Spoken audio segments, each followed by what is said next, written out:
হযরত আলী রাস্তা দিয়ে আসতেছেন, এমন সময় রাস্তার পাশে দেখো একজন মানুষ পড়ে আছে। আপনার বলেন তো, মানুষ পড়ে থাকলে তার কাছে যাওয়ার কথা ইসলামে আছে না নাই? আছে না নাই? আর বর্তমানে আপনার সামনেই মাস্টাররা একজনকে পিটতেছে, আপনি খালি কোনো মতে দেখেন না আপনারা যে শত শত মানুষের মধ্যে একটা মানুষকে হত্যা করলো, কেউ বাধা দিল না। সবাই চিন্তা করলো বাধা দিয়ে আমি বিপদে পড়বো, কিন্তু সবাই যদি বাধা দিবার চাইতো তাহলে কেউ অন্যায় করতে পারতো না। আজকে সবাই ভালো জুতাগুলা মসজিদের মধ্যে নিয়ে গেছে জোহরের নামাজে। এখন দুই চোর মসজিদ দরজায় এসে বুকো থাবা দিয়ে বলতেছে আমাদের ভয়ে ভালো জুতাগুলা সব ভিতরে ঢুকছে। 500 জন লোক দুই চোরের ভয়ে জুতা ঢুকাছে মসজিদে, 500 জন।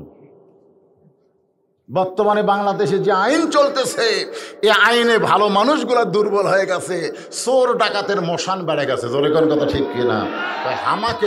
হামাকের ভয়ে আজকে রাস্তায় থাকবে জালেম, জেলখানায় ঢুকবে আলেম। জোরে কোন কথা ঠিক? আল্লাহর বান্দার একটু মনোযোগ দেন। হযরত আলী লোকটার কাছে গিয়ে দেখে লোকটা জীবিত না মৃত বোঝা যায় না। জীবিত না মৃত বোঝার জন্য রাসূল বলেছেন সালাম দিও। জীবিত মানুষকেও সালাম দাও, মরা মানুষকেও সালাম দাও। কবরের পার্শ্ব দিয়ে তোমরা যখন যাবে মুখ বন্ধ করে যাবে না, ওই কবরবাসীদের সালাম দিবে। তোমার সালামটা কবরবাসীর জন্য 1 নম্বর দোয়া হবে। আসসালামু আলাইকুম ইয়া আহলাল কবর। তাহলে কি বোঝা গেল? মৃত ব্যক্তিদেরকে সালাম দেওয়ার কথা ইসলামে আছে না নাই? না খালি জেতাগুলো দেবে। হযরত আলী জীবিত না মৃত যাচাই করার জন্য সালাম দিলেন, আসসালামু আলাইকুম ইয়া আব্দুল্লাহ। এ আল্লাহর বান্দা, তোমার উপর আল্লাহর রহমত বর্ষিত হোক। লোকটা মাথা তুলে বলতেছে, এই মিয়া, এই আজ 3 দিন হলে না খেয়ে আছি, ক্ষুধার জ্বালায় দুর্বল হয়ে রাস্তায় পড়ে আছি, সালাম দেওয়ার আগে কিন্তু খাবার দে। তোর সালাম আমার দেহের উপর দিয়ে যায় আর পেটের মধ্যে ক্ষুধার আগুন দাউ দাউ করে জ্বলতেছে, সালাম দেওয়া লাগবে না, খাবার দে। এই কথাটা কাক বলতেছে? সাধারণ যিনি হলেন আনা মাদিনাতুল ইলমে ওয়া আলিউ বাবুহা। রাসূল বলেছেন আমি হচ্ছে ইলমের শহর, আলী হচ্ছে তার দরওয়াজা। যিনি হলেন আসাদুল্লাহিল গালিব, আল্লাহ তাআলার পক্ষ থেকে ডিগ্রি হচ্ছে আমার আলী।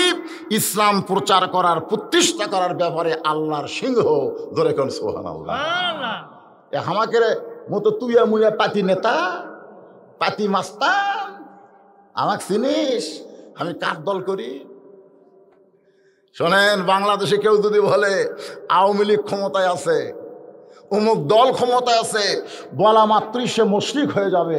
কারণ ক্ষমতার মধ্যে অন্য কাউকে বসানো যাবে না, একমাত্র ক্ষমতার মালিক আমার আল্লাহ। জোরে কোন কথা ঠিক কিনা?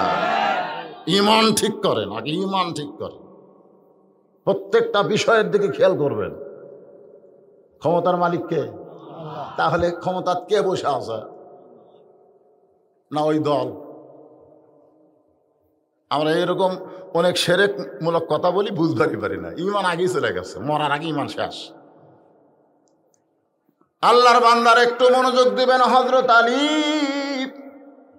লোকটার উপরে খেপে গেল, মন খালি চাচ্ছে মারি একটা থাপ্পড়। কিন্তু আল্লাহর কোরআন বলতেছে আম্মা সাইলা ফালা তানহার। আলী রে, সাইলকারীর সঙ্গে বেয়াদবি করিস না। কারণ না খেয়ে আছে 3 দিন হলে, কয়দিন হলে, পেটে ক্ষুধার আগুন জ্বলতেছে। ওর কাছে সালামের গুরুত্ব বেশি না খাদ্যের গুরুত্ব বেশি? আরে ভাই বোঝেন না কেন?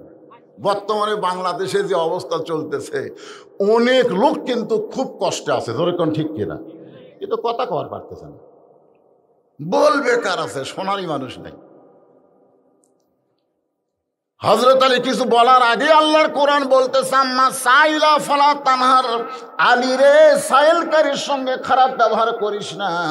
এখন বলেন তো হযরত আলীর কাছে আল্লাহর কোরআন বড় না শক্তি বড়? আপনাদের কাছে কোনটা বড়? এ ভাই অন্তর থেকে কথা বলবেন, অন্তর থেকে বলতে হবে। আপনাদের কাছে কি আপনাদের পাওয়ার বড় না কোরআন বড়? হযরত আলী আল্লাহর কোরআনকে সম্মান দিয়ে বললেন, ভাইজান ওই যে সামান্য দূরে আমার একটা বাড়ি আছে, ওই বাড়ি পর্যন্ত তুমি যদি যাইবার পারো তাহলে আল্লাহর হস্তে তোমাকে খাবার দিব ইনশাআল্লাহ। ওই যে দেখো সামান্য দূরে আমার বাড়ি, ওই বাড়ি পর্যন্ত যদি যাইতে পারো তাহলে আল্লাহর হস্তে তোমাকে খাবার দিতে পারবো ইনশাআল্লাহ। লোকটা বলতেছে, তোমার বাড়ি পর্যন্ত যাওয়ার ক্ষমতা আমার নাই, আমাকে যদি তোমার বাড়ি পর্যন্ত নিবার চাও তাহলে আমাকে কান্দে করে নেওয়া লাগবে। মাইকের সাউন্ড এরকম হচ্ছে কেন? সাউন্ড কম না, সাউন্ড ক্লিয়ার করা লাগবে, কম না। এই সাউন্ড কানে লাগে কেন? যেদিকে একটা হরণ দিয়েছিল নাকি বক্তার কানের দিকে, তাহলে কানে লাগতেছে। এখন ফকির কি বলতেছে, রাস্তার ফকির কি বলতেছে, তোমার বাড়ি পর্যন্ত যাওয়ার ক্ষমতা আমার নাই, যদি নিবার চাও তাহলে আমার কান্দত লওয়া লাগবে। এখন বলেন, আমরা ভিক্ষাই দেই না, কেউ যদি আমার কাছে ভিক্ষা চায় আমি বলি মাফ করো। একদিন এক ফকিরকে মাফ করো বলেছি, ফকির খুব খুশি। তাই আমি বললাম, ফকির খুশি হলো কেন? বলে, হুজুর খুশি হওয়ার কারণ হলো আপনি আমার চাইতে বড় ফকির, কারণ আমার কাছে মাফ চাচ্ছেন তো, এই জন্য খুব খুশি হলো। দেখ রে বললি সে আমার চাইতে বড় ফকির রে। আমি বললাম, ঠিক আছে মাফ চাইলে খুশি হও। হযরত আলী আল্লাহর কোরআনকে সম্মান দিয়া ফকিরকে কান্দে করে তার বাড়ির দরজা পর্যন্ত নিয়ে গেলেন। দরজায় গিয়ে চিন্তা করতেছে, ফকিরকে এখন রাখবো কোথায়? এখন দরজার পাশে মাটিতে রাখলে আল্লাহ তাআলা বলেছেন হাসরের ময়দানে, তোমার দরজায় ভিক্ষা করতে গেলাম, তুমি আমারে ভিক্ষা দিলা না। বান্দা বলবে, আল্লাহ আপনি কখন আমার দরজায় ভিক্ষা করতে গেলেন? আপনি কি কোনোদিন ফকির হওয়ার পারেন? আল্লাহ বলে, বান্দারে কোনো ফকির যখন তোমার দরজায় ভিক্ষা চাইছিল তখন ফকির একলা ছিল না, আমি আল্লাহ ফকিরের সঙ্গে ছিলাম। আমরা কোনো অনুষ্ঠান করলে, বিশেষ করে আমাদের এলাকায় কারো বাপ মা যখন মারা যায় তখন গরু টরু জব করে বিশাল একটা আয়োজন করে। আপনাকে করে? ওখানে কিন্তু কিছু ফকির আসে। তো ফকির আসলে তারা কি করে, এক সাইডে বসায়, খেড়ের পালার ধারে যা, ওই সাইডে বস, ওই সাইডে বস, যদি বাঁচে তাহলে দিব যা। আপনি বলেন ওর বাপ গেছে মারা, আর ও বাপের রুহের মাগফিরাতে একটা খাওয়া দাওয়ার আয়োজন করেছে, আর ফকিরকে সাইডে বসায়া ধনী মানুষদেরকে বসার এরকম বিছনা বেড়া দিছে। আল্লাহর কোরআনের সঙ্গে কি মাননা করেছে না অবমাননা করেছে? তোমার বাপ মা যদি মারা যায়, তুমি যদি তাদের জান্নাত কামনা করো, তাহলে একটা ধনী মানুষকে তুমি দাওয়াত দিতে পারবে না, খালি ফকিরকে বাছাই করে করে দাওয়াত দেওয়া লাগবে। আল্লাহ রাসূল বলেছেন, ওই ব্যক্তির জন্য জান্নাত আশা করে আছে অমতিমুল জায়ান, যারা ক্ষুধার্তকে অন্ন দান করে। জোরে কোন সুবহানাল্লাহ। ফকিররা খেড়ের পালার কাছে বসে আছে, আর ধনীরা খায় খালি ঢেকুস তুলতেছে। হযরত আলী চিন্তা করলেন, ফকির তো মাটিতে শুয়ে ছিল, কিন্তু এখন আমার বাড়ির দরজা আমি কি করব? আলীর গায়ে একটা চাদর ছিল, সে গায়ের চাদরটা এক হাতে মাটিতে বিছায়া দিলেন। সুবহানাল্লাহ। ওই চাদরে ফকিরকে শুইয়া রাখলেন। হযরত আলী দরজায় সালাম দিলেন। রাসূল বলেছেন, বাহির থেকে তুমি যদি ভিতরে ঢুকতে চাও তাহলে তোমাকে গলা খাঁকারি দিয়ে ঢুকতে হবে না, গলা খাঁকারির চাইতেও ভালো কাম হবে তোমার সালাম দেওয়া। ধরে কোন কি দেওয়া? আপনি যখন বাড়িতে যাবেন সালাম দেবেন, আসসালামু আলাইকুম ইয়া আহলাল বাইত, এই বাড়িতে যারা আছো তাদের সকলের প্রতি আল্লাহর রহমত বর্ষণ হোক। জোরে কোন সুবহানাল্লাহ। আজকে আপনাদের গ্রামের তো দরজাই নাই, গেট নাই, শহরে দেখবেন গেটে গেটে কলিং বেল, জোরে কান কি বেল? কলিং বেল বোঝেন না? ওটা টিভি দেওয়া লাগে। আমি নবীর সুন্নত আদায় করতেছি আমার আত্মীয়ের বাসায় গিয়া, আসসালামু আলাইকুম ইয়া আহলাল বাইত। তো বাসার সাইডে এক পানের দোকানদার মুসকে মুসকে হাসে, ওকে হুজুর আপনি কাক সালাম দেন? আল্লাহ ভাই মুখে ওই থাকে 6 তালা, ওই একটার সালাম শুনবার হবে। তো বলে কি করা লাগবে? বলে দেখেন 6 নম্বর লেখা আছে, ওটা একটা ঠাসি মারেন। আমি 6 নম্বরে যেই ঠাসি মারছি ভাই, বিদেশি কুত্তা ভুগলে যেরকম সাউন্ড হয় ও এরকম সাউন্ড। আমি ভয়ে কয়েক ধাপ দৌড়। পানারা বলতে তো হুজুর ওটা কুত্তা না হুজুর, ওটা কলিং বেলের সাউন্ড। কিন্তু কোনো পরে দেখি ওই ব্যক্তি বের হয়ে আসলো। আমারে কইলাম ভাইজান এত সাউন্ড থাকতে তুমি কুত্তার সাউন্ড দিছে কেন? বলে হুজুর ফকিরদের অত্যাচার, এই ফকিররা পর্যন্ত কলিং বেলের চাপ দেয়, ভিক্ষা চায়। আমি বার হয়ে আসলে ভিক্ষা দেন। আমার এক বন্ধু কইছে এমন সাউন্ড তোমাকে সেট করে দিব, ফকির একবার টিপ দিলে জীবন আর দিবি না। তো প্রথম ফকির টিপ দিছে, টিপ দিলে কুত্তা ভেউ ভেউ করে উঠছে। ওই সারাদিন যা ভিক্ষা করছিল সব খালি দিয়ে মারছে তো। আর সমস্ত ফকিরকে বলেছে সোহার ওই বাড়ির দরজা দিলে 6 নম্বরে যার চাপ দিস না, 6 নম্বরে একটা কুত্তা আছে। আমি বললাম ফকির ঠিকই কইছে রে, 6 নম্বরে আসলে একটা কুত্তা আছে। আমার হুজুর সেই কুত্তাকে, সেই কুত্তাই তো তুমি খাও খাও করে বার হয়ে আসলা। আল্লাহ কোরআনে বলেছে ফকিরদেরকে ফিরাস না, আর ফকিরকে ফেরানোর জন্য তুই কুত্তার সাউন্ড লাগাইছিস। সালাম সালাম। হযরত আলী দরজায় যখনই সালাম দিলেন, সালাম শোনার সঙ্গে সঙ্গে বাড়ির মধ্যে ছিল ফাতেমা অন্দরমহলে। জোরে কোন কোথায়? প্রত্যেকটা বাড়িতে একটা অন্দরমহল থাকা দরকার। আমি বক্তা আসলাম, আমাকে নিয়ে গেলেন ভিতরে। আমি পেশাব করে বার হব, দেখি 2 মেয়ে মানুষ বারান্দাত খাড়া হয়ে আছে। কি অন্তত মানুষ তো আলিম দেখলেও একটা। আমাকে এক ছেলের বিয়াতে বরযাত্রী করছে, ছেলের বাপ এখন মোবাইল করে বলতেছে এই বদরুল রশিদ কিন্তু আমার সাথে আছে, তোমরা একটু পর্দার ব্যবস্থা করো। আমি যাই দেখলাম বিয়ার অনুষ্ঠানে পর্দা, একটা মেয়ে মানুষও নাই, চারিদিকে পর্দা। আমি কইলাম আলহামদুলিল্লাহ রে, তুমি তোমার ছেলেকে ভালো জায়গায় বিয়ে করাচ্ছ যেখানে পর্দা আছে। সাইড থেকে একজন বলতে হুজুর আপনার জন্য। আমি বললাম আমার জন্য কেন? বলে আপনি জানেন না, আপনার গোপনে মোবাইলে সতর্ক করে দিছে। তখন আমি বললাম আলহামদুলিল্লাহ, তাহলে মরদ আমি একটাই, আর তোমরা হলে হিজড়া। পুরুষ মানুষের জন্য পর্দা করতেই হবে, নারীদেরকে জোরে কোন কথা ঠিক কিনা? কথা ঠিক কিনা? আল্লাহ কোরআনে বলেছেন অকরনা ফি বুয়ুতিকুন্না ওয়ালা তাবাররাজনা তাবাররুজাল জাহিলিয়াতিল উলা। অন্দরমহলে ছিল ফাতেমা, স্বামীর সালাম শুনে অন্দরমহল থেকে বের হয়ে আসতে চায়, এসে দরজা খুলবে, কিন্তু কিছু দূর আসার পরে ফাতেমা ঘুরমি দিয়ে পড়ে যায়। যেই মাত্র পড়ে গেছে হযরত আলী দরজা থেকে চমকে উঠছে। ফাতেমা পড়ে গেছে বাড়ির ভিতরে, আর দরজা থেকে হযরত আলী চমকে ওঠার কারণ কি? চমকে ওঠার কারণ হলো ইত্তাকু, শোনেন কথাগুলো মনোযোগ দিয়ে শুনবেন। ইত্তাকু ফিরাসাতাল মুমিনিনা ফাইন্নাহু ইয়ানজুরু বিনুরিল্লাহ। সাইদ হুজুর জেলে বন্দী হওয়ার আগে একটা ভাষণ দিছিল, ধরে কোন ঠিক কিনা? সে ভাষণটা আপনারা শুনছেন? সামনে অমাবস্যা, ঘোর অন্ধকার আমাদের সামনে চলে আসতেছে। অমাবস্যার ঘোর অন্ধকার যদি আমরা কেটে উঠতে না পারি, তাহলে আমাদের সামনে মহা বিপদ আসতেছে। ধরে কোন কথা ঠিক কিনা? আপনারা বলেন তো, ওনার প্রত্যেকটা কথায় অক্ষরে অক্ষরে হচ্ছে কেন? ওই কি দেখছেন? এই হাদিস, এই হাদিস ইত্তাকু ফিরাসাতাল মুমিনিনা ফাইন্নাহু ইয়ানজুরু বিনুরিল্লাহ। তুমি যদি মুত্তাকি হও, আল্লাহ তোমাকে এমন একটা নজর দিবে যে নজরে সূর্যের আলো, চন্দ্রের আলো, এই লাইটের আলো লাগবে না। আল্লাহ নূরের মাধ্যমে আল্লাহ তোমাকে দেখায় দিবে। জোরে কান সুবহানাল্লাহ। ওসমান গনি কবরের পাশে দিয়ে যাইতেই কানতে কানতে বেহুশ হয়ে যেতেন, আর অট্টালিকা বাড়ি দেখলে মুচকি মুচকি হাসতেন। সবাই বলতো আপনি কবরে 500 গেলে কানতে কানতে বেহুশ হয়ে যান কেন?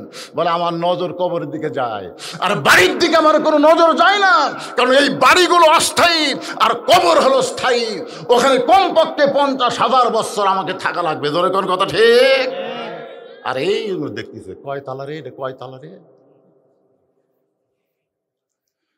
মিশে মায়াই বন্দি থাইকা করলাম কত খেলা, পশ্চিমে তাকিয়া দেখো তোমার ডুইবা গেছে বেলা।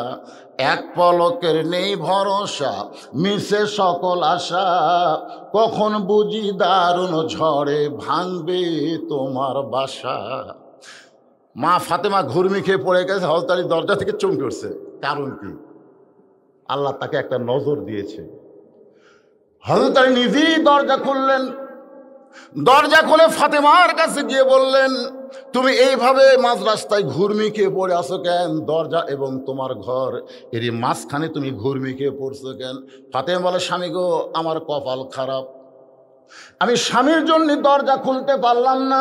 স্বামী নিজেই দরজা খুলে আমার কাছে আসলো। আল্লাহ নবী বলেছেন, কোনো বিবি যদি স্বামীর জন্য দরজা খুলে দেয়, ও স্বামীর জন্য দরজা খুললো না, ও নিজের জন্য জান্নাতের দরজা খুলে নিল। সুবহানাল্লাহ। তো ভালোই করলেন, আপনাদের গুলো ঠিক মতো দেয়, আমারটা দেয়। যেদিন খুব ভালো মন থাকে সেদিন দরজা খুলে আসসালামু আলাইকুম হুজুর কেমন আছেন, আর দুই একদিন দেখি দরজা খুলে ভোমো করে চলে যায়, সালাম সালাম কিছুই নেই। আমি সেই দিন বুঝবার পারি আজ আমার ভাগ্য খারাপ। আল্লাহ রাসূল বলেছেন, স্বামী যদি দরজায় সালাম দেয়, দৌড়ে গিয়ে যদি দরজা খুলতে পারো, তুমি স্বামীর জন্য দরজা খোলো নাই, তুমি তোমার নিজের জন্য জান্নাতের দরজা খুলেছো। ফাতেমা বলতেছে, আমার ভাগ্য বড় খারাপ, আমি স্বামীর জন্য দরজা খুলতে পারলাম না, স্বামী আমার জন্য দরজা খুললো। আলী বলতেছে, ফাতেমা তুমি পড়ে গেছো কেন সেইটা বলো। বলে, আজকে 3-4 দিন না খাওয়ার কারণে আমার দেহ এত দুর্বল হয়ে গেছে, এই দুর্বল হওয়ার কারণে আমি ঘুরমি খেয়ে পড়ে গেছি। ফাতেমা বলে, স্বামী গো, আমার 3-4 দিন না খাওয়ার কথা শুনে আপনি কষ্ট পাবেন না, কোনো কষ্ট নেবেন না, কিন্তু আপনার হাসান হোসাইন আজকে 2 দিন হলে কোনো কিছুই খায়নি। এ না খাওয়ার কারণে এরা এত দুর্বল হয়ে গেছে, কানতে কানতে ঘুমায় গেছে। ওরা চেতন পাইলে আমার কাছে খাবার চায়, আমি মা এখন খাবার দিব কোত্থেকে? আলী চমকুস, আমার বউ 3 দিন হলে না খাওয়া, সন্তানগুলো 2 দিন হলে খায়নি, আর আমি দরজাত বসা থুজি কাকেরে। ওরে আমি কইলাম, আমার বাড়ি পর্যন্ত চলো, তোমার জন্য খাবার দিতে পারবো ইনশা। কিন্তু বাড়ির মধ্যে ঢুইকে দেখি ফকির, তো আর কি ফকির, আমি হলাম বড় ফকির। এখন ফকিরের কাছে যাই দিল, বাবা বাবা ফকির মাফ করো। যেই ফকির কান্দর চড়াচ্ছে, ওর কাছে মাফ চালে মাফ দিবি? এমনি যে গরম, সালাম দিলে কয় এই মিয়া। এখন যদি বলি বাবা মাফ করো রে, তুই তো আর কি ফকির রে, তার সাথে বড় ফকির আমি। এই কথা হযরত আলী কেমনে বলবে, এই চিন্তা যখন মাথায় চলে আসে, এমন সময় অনুনাজ্জিলু মিনাল কোরআনি মা হুয়া শিফা, সব সমস্যার সমাধান দিতে পারে আল কোরআন। করে গান সুবহানাল্লাহ। আল্লাহর কোরআন এসে বলতেছে, আলী তুমি ফকিরের কাছে যাবা কেন? তুমি ফকির হও। আস্তাইনু বিসসবরি ওয়াসসালাহ ইন্নাল্লাহা মা'আস সাবিরিন। একটু ধৈর্য ধরো, অত ধৈর্য না হয়। তুমি যদি কিছু পাবার চাও তাহলে আল্লাহর কাছে চাও। জোরে কোন সুবহানাল্লাহ। আগে মাফ চাবা কেন? যেখানে ফাতেমা ঘুরমি খেয়ে পড়ে আছে, ওই তারই পাশে যায় নামাজ বিছায়া হযরত আলী 2 রাকাত সালাতুল হাজত নামাজ পড়ে আল্লাহর কাছে বলতেছে, আল্লাহ আমার বিবি 3 দিনের না খাওয়া, আমার সন্তান 2টা 2 দিনের না খাওয়া, অথচ রাস্তার ফকিরকে কান্দে করে আমার দরজা পর্যন্ত নিয়ে এসে শুয়ে রাখছি। এখন যদি দরজা দিয়ে আমি বলি ফকির মাফ করো, তাহলে ফকির খুব রাগী ফকির আমাকে গালমন্দ করবে। তুমি কি চাও আমি গালমন্দ খাই? বরং তোমার কাছে আমি ফকির হয়ে হাত ধরাইছি, আল্লাহ তুমি আমাকে ভিক্ষা দাও, তুমি যেই ভিক্ষা দিবা আমি ফকিরের কাছে দিয়ে দিব। সুবহানাল্লাহ বলেন। আলীর বউ না খেয়ে আছে না নাই? হাসান সন্তান না খেয়ে আসে না নাই, কিন্তু বইয়ের কথা সন্তানের কথা না বলে ডাইরেক্ট তিনি কার কথা বললেন? আল্লাহ তুমি আমার একটু ভিক্ষা দাও, যে ভিক্ষা পাই আমি ফকিরের কাছে সম্মান পাই। অনেকক্ষণ পর্যন্ত হযরত আলী কান্নাকাটি করতেছে, কিন্তু আল্লাহর পক্ষ থেকে কোনো ভিক্ষা কোনো সাহায্য আসতেছে না। ফিলিস্তিনের এক বোন একটা চিঠি লিখছে আমাদের কাছে, আপনারা দেখছেন? ফিলিস্তিনের এক বোন, পৃথিবী মাত্র 90 লক্ষ ইহুদি, গোটা পৃথিবী মাত্র 90 লক্ষ ইহুদি। কত লক্ষ? আর গোটা পৃথিবীতে মুসলমান হলো 230 কোটি। আজকে 90 লক্ষ ইহুদি ফিলিস্তিনের হাজার হাজার মুসলমানকে হত্যা করতেছে। পারলাম না, করলাম না। খালি মুসলমান যদি যায় একত্রে পেশাব করে দিত, ফিলিস্তিনরা মুতে ভেসে যেত। জোরে কথা কর না কেন? এই জন্য আল্লাহ কি বলেছেন? ওয়াতাসিমু বিহাবলিল্লাহি জামিআও ওয়ালা তাফাররাকু। আরব বিশ্ব পর্যন্ত জোরালো ভূমিকা রাখতেছে না। ইরান খালি কয় মারমো মারমো মারমো মারমো, কেন মারবো কতদিন রে? মারিয়া সাফা করে দেওয়া হবে। কারণ ইহুদির বাচ্চাকে আরব বিশ্ব জাগির হিসাবে জায়গা দিয়েছিল। জোরে কোন কথা ঠিক কিনা? জাগির বোঝেন না?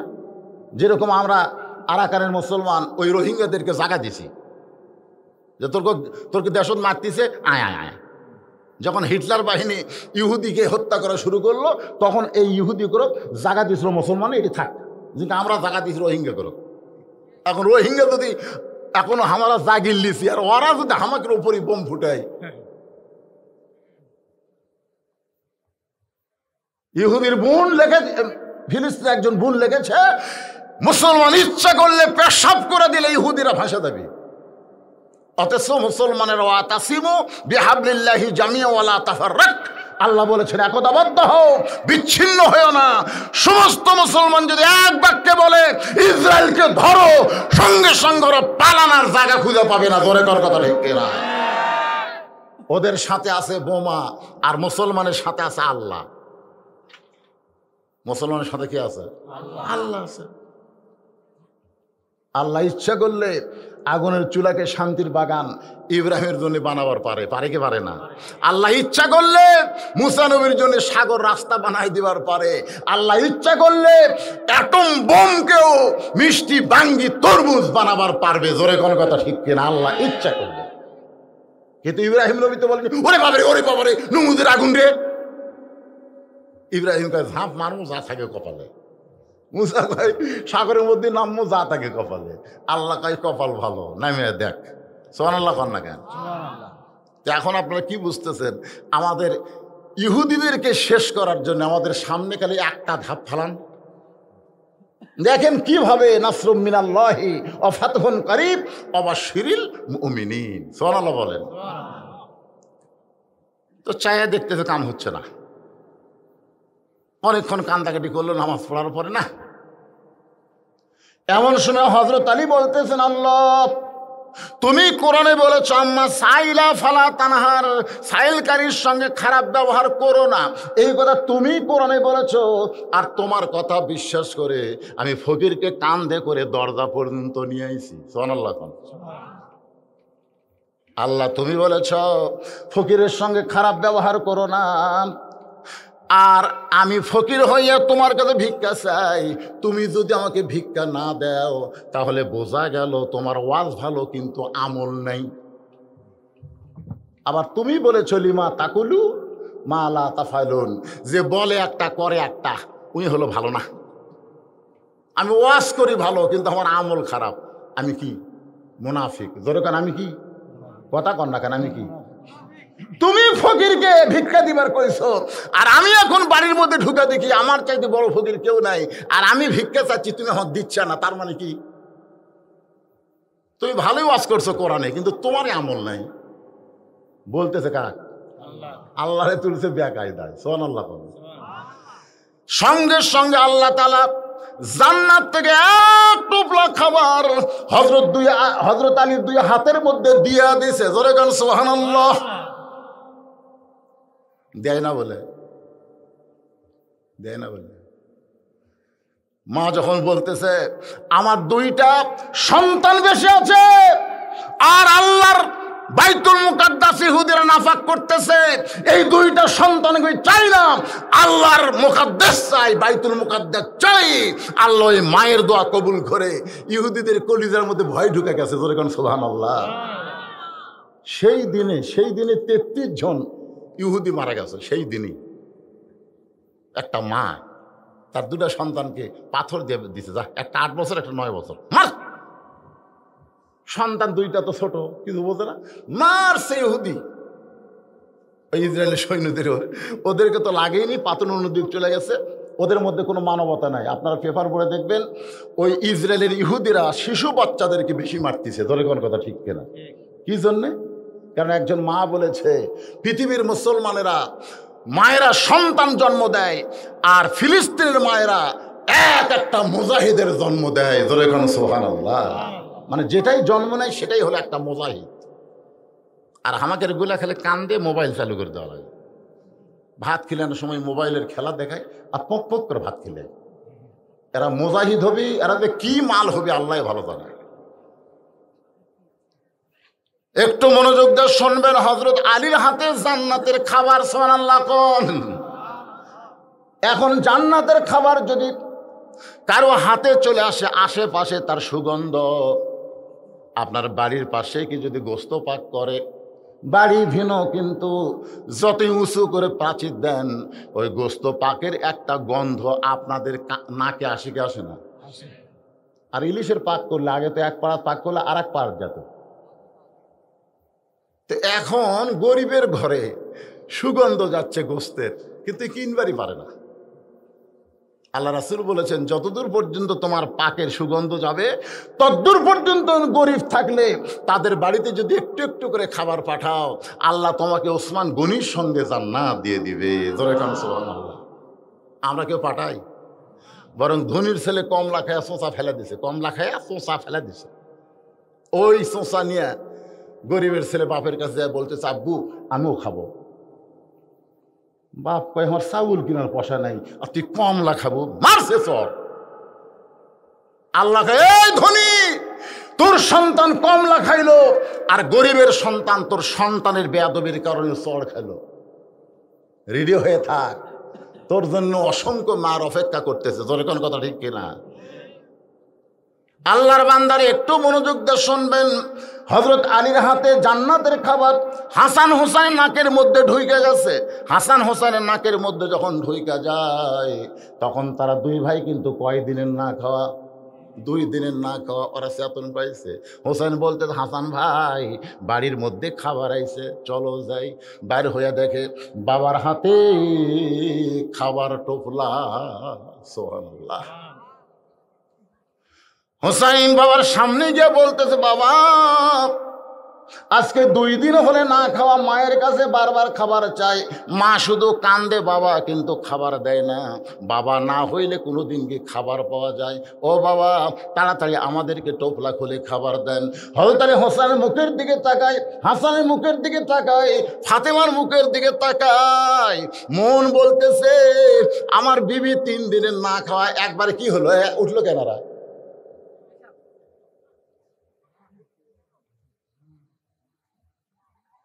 না কিছু ওখানে হয়েছে নাকি?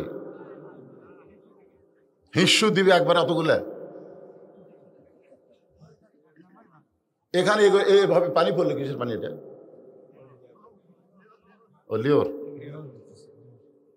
ভাইজান একটু মনোযোগ দিয়ে শুনবেন, সামনে হোসাইন, সাইডে হাসান আর বিবি তার পড়ে আছে। 3 দিনের না খাওয়া বিবি ফাতেমা। হাসান হোসেন কয়দিন হলে খায়নি, আর দরজাত বসে আছে ফকির। এমন একটা পরীক্ষা চলতেছে। আল্লাহর বান্দারা খেয়াল করেন হযরত আলী এখন কি করবে? ওই টোপলার দিকে তাকায় আর সন্তান 2টার মুখের দিকে তাকায়। এমন সময় আল্লাহর কোরআন সামনে এসে বলতেছে ইন্নামা আমওয়ালুকুম ওয়া আওলাদুকুম ফিতনা। আলী রে সম্পদ আর সন্তান হলো বিপদের কারণ। তোরা হাতের খাবার টোপলার দিকে তাকায়া, সন্তানের মুখের দিকে তাকায়া দরজার ফকিরকে ভুলে যাস না। সুবহানাল্লাহ। আল্লাহর কোরআন মুমিন থাকবে যেখানে, আল্লাহর কোরআন থাকবে সেখানে। ধরে কোন কথা ঠিক কিনা? সন্তানের মুখের দিকে তাকায়া দরদার ফকিরকে ভুলে যাস না। এখন আপনাদের কাছে আমি জানতে চাই, হযরত আলীর কাছে কোরআন বড় না সন্তান বড়? আল্লাহর কোরআনের গুরুত্ব দিয়া ফকিরের দিকে যখন হযরত আলী রওনা দেয়, এমন সময় হুসাইন বাবার পা চাইবা ধরে বলে, বাবা 2 দিন হলে না খাওয়ার কারণে এত কষ্ট পাচ্ছি, বাবা তোমার হাতে খাবার আছে, টোপলা খুলে একটু খাবার দাও। কিন্তু হযরত আলী ফকিরের দিকে তাকে চিন্তা করে, ফকিরের জন্যই তো আল্লাহর কাছে আমি ভিক্ষা চাইছি, আমি তো হাসান হোসেন আমার বিবির জন্য চাই নাই, আমি চাইছি দরদার ফকিরের জন্যে। এখন ফকিরকে না দিয়া আমার সন্তানকে যদি খাবার দেই তাহলে বেজার হবে কে? দরকার হলে সন্তানকে বেজার করব, কিন্তু আল্লাহকে বেজার করব না। এই মনে করে হযরত আলী হোসেনের হাত ধরে হেঁচকা টান মারছে, হেঁচকা টান মাইরে রাইকা দিচ্ছে। হুসাইন যখন পড়ে যায়, এমন সময় হাসান দৌড়ে এসে হোসেনকে বুকের মধ্যে নিয়ে বলে, হোসেন রে, বাবা কোনোদিন ভালো হতে পারে না, আমাদের মা ভালো, মার কাছে খাবার চাইলে মা কান্দে, কারণ মায়ের হাতে খাবার নাই। আর বাবার হাতে খাবার থাকার পরও বাবা তোকে হেঁচকা টান মাইরা ফাইলা দিছে। ও হোসেন রে, আর কোনোদিন বলবি না বাবা ভালো, বাবার চাইতে মা কোটি কোটি গুণ ভালো। ভাইজান একটু খেয়াল করেন, এই কথা যখন হাসান হোসেনকে বলতেছে, এমন সময় হোসেন বলতেছে, বাবা ও বাবা তুমি আমাকে মারছো বাবা, তুমি আমাকে ফাইলা দিছো বাবা, আজকে 2 দিন হলে না খাওয়ার পর তোমার হাতে খাবার টোপলা, সেখান থেকে খাবার চাই, এরপরেও তুমি খাবার না দিয়া আমারে ফাইলা দিছো বাবা, তুমি কি আমারে চিনো? ও বাবা তুমি কি আমারে চিনো? যেই বলেছে তুমি কি আমারে চিনো, সঙ্গে সঙ্গে হযরত আলী দরজার দিকে না গিয়া গোটা দেহ থরথর করে কাঁপতেছে। কারণ যখন হোসেন বলেছে তুমি আমাকে মারছো বাবা, তুমি আমাকে ফাইলা দিছো বাবা, তুমি কি আমারে চিনো, এই চিনো কথাটাই এত গুরুত্বপূর্ণ। আল্লাহ রাসূল বলেছেন, সাহাবীরা রে, তোমাদের কাছে আমি একটা নতুন ওয়াজ করতে চাই, যে ওয়াজ তোমরা কোনোদিন শোনো নাই। সাহাবারা বললেন, হুজুর সে ওয়াজটা কি? রাসূল বললেন, আজকে মসজিদ নববীর ভিতরে আমি নবী একা একা বসেছিলাম, এমন সময় ফেরেশতা জিবরাইল আল্লাহর নবীর সাহাবী দাহিয়াতুল কালবির চেহারায় কোরআন নিয়ে নবীর কাছে হাজির হইল। কোরআন তখন নবীকে দেওয়া শেষ হয়ে গেছে। আল্লাহর হুকুমে জিবরাইল আসে আর নবীর হুকুমে জিবরাইল যায়, তাহলে হুকুম লাগে কয়জনের? আল্লাহর হুকুমে জিবরাইল নবীর কাছে আসে আর নবীর হুকুমে জিবরাইল আল্লাহর কাছে যায়। কিন্তু নবী কিছু না বলার কারণে জিবরাইল ওই দাহিয়াতুল কালবির চেহারায় আল্লাহর নবীর পাশে চুপটি করে বসে আছে। না, আর নবীর কাছে বসলে মজা আছে না নাই? আমার নবী কি শুধু মানুষের জন্য নাকি? আল্লাহ কোরআনে বলেছেন, ওমা আরসালনাকা ইল্লা রাহমাতাল লিল আলামিন। আলামিন মানে কি? আলামিন মানে খালি দুনিয়া, আলামিন মানে শুধু দুনিয়া। আলহামদুলিল্লাহি রাব্বিল আলামিন, যতটুকু এরিয়ার রব হলেন আল্লাহ, ততটুকু এরিয়ার রহমত হলেন মুহাম্মাদুর রাসূলুল্লাহ সাল্লাল্লাহু আলাইহি সাল্লাম। এখন দাহিয়াতুল কালবির চেহারা জিবরাইল চুপটি করে নবীর কাছে বসে আছে। এমন সময় হোসাইন, না না আজকে তোমার কাছে যাব না। নবী চুম করছে, আমার কাছে যাবি না, যাবি কার কাছে? আমি মায়ের কাছে খাবার চাইছি, মা বলে খাওয়া নেই। আমি তখন বলছি নানার কাছে যাই, আমার মা বলেছে খবরদার তো নানার কাছে যাস না, তোর নানা কিন্তু ক্ষুধার জ্বালায় পেটে পাথর বাঁধতে আছে। তুমি কি মনে করছো তোমার কাছে যাই আমার কাম হবে? কিন্তু তোমার পাশে যে সাহাবী বসে আছে এই বেটাকে আমি ছাড়বো না। এবারে দৌড়ে এসে ফেরেশতা জিবরাইলকে দাহিয়াতুল কালবি মনে করে কোলের মধ্যে বসেই বলতেছে, নানা সাহাবী মাঝে মধ্যে আসো আর যাও, আজকে আমারে খাবার না দিলে তোমাকে ছাড়বো, খাবার না দিলে তোমাকে ছাড়বো না। এই বলে কোলের মধ্যে বসে বারবার যখন জিবরাইলের কাছে খাবার চায়, জিবরাইল খালি ওসমস ওসমস করতেছে আল্লাহ রাসূল ইশারা করে বলতেছে, রে জিবরাইল, এরকম ওসমোস করতেছো কেন? যে তোমার কোলে বসে খাবার চায় তাকে কি তুমি চিনো? জোরে কান সুবহানাল্লাহ। হোসাইনকে যে তার বাবাকে বলেছো, বাবা তুমি আমাকে মারছো, বাবা ফেলে দিয়েছো, বাবা তুমি কি আমারে চিনো? এখানে আল্লাহ নবী বলতেছেন, জিবরাইল, যে তোমার কোলে বসে খাবার চায় তুমি কি তাকে চিনো? ফেরেশতা জিবরাইল ইশারা করে বলে, ইয়া রাসূলুল্লাহ, এইটা হলো আপনার নাতি হোসাইন। এইটা তো আপনার নাতি হোসাইন, চিনব না কেন? আল্লাহ নবী বলে, জিবরাইল, শুধু হোসাইন চিনলে হবে না, এর আরো পরিচয় আছে। জিবরাইল বলে, ইয়া রাসূলুল্লাহ, এর কি পরিচয় আমি তো আর জানি না। আল্লাহ নবী বললেন, তাহলে শোনো, একদিন আমি নবী নামাজের সেজদায় ওই হোসাইন যে তোমার কোলে বসেছে, ও আমার পিঠে এসে চড়ে বলতে, চল ঘোড়া চল, চল ঘোড়া চল। আমি বিরক্ত হয়ে আমার পিঠ থেকে হোসাইনকে যখন নামাবার চাই, এমন সময় আল্লাহ ডাক দিল, হাবিব, আমার নামাজের দিকে তাকায়া, আমার ভয়ে আপনি হোসাইনকে পিঠ থেকে নামাবেন না। আপনি যেমন হোসাইনকে ভালোবাসেন, আমি আল্লাহ তেমন ভালোবাসি। আপনাকে যতক্ষণ ঘোড়া বানাবে ততক্ষণ আপনি সেজদাদি থাকবেন, মাথা তুলবেন না। রাসূল বলে, জিবরাইল, আমারে ঘোড়া বানাইলে আল্লাহ আমাকে মাথা তুলতে নিষেধ করে, আর তোমার কোলে বসিতে তুমি ওসমস করো। ওরে বাবা রে, এটা তাহলে কি রে? কিন্তু হোসাইন ধরছে বায়না, খাবার না দিলে তোমাকে কিন্তু আমি ছাড়বো। বারবার যখন খাবার চায়, এমন সময় জিবরাইল চোখ দিয়ে দর দর করে পানি পড়তেছে, দাহিয়াতুল কালবি সাহাবীর চেহারায়। আল্লাহ ডাক দেয়, বলে, জিবরাইল, ফান্দে পড়া বক হইয়া কান্দিস না। যে তোর কাছে খাবার চায় সে যদি তোরে চিনতো তাহলে তোর কোলেই বসতো না। সে নবীর দাহিয়াতুল কালবি সাহাবী মনে করে খাবার চাই। জিবরাইল রে, ওই ছোট্ট হোসেনকে আমি আল্লাহ এত ভালোবাসি, জান্নাতের বাগানের আঙ্গুর তোর পকেট ভরে দিলাম। আল্লাহ তাআলা কুদরতে হাত দিয়া জান্নাতের আঙ্গুর জিবরাইলের পকেট ভরে দেয়। জিবরাইলের পকেট থেকে আঙ্গুর বের করে হোসাইনকে দেয়। হোসাইন আঙ্গুর নিয়ে নবীর কাছে গিয়ে বলে, না না না, নবী আঙ্গুরের দিকে থাকে আছে। হোসাইন বলে, না না, কি দেখো, এই বেদব যেন আর কোনোদিন তোমার কাছে না আসে।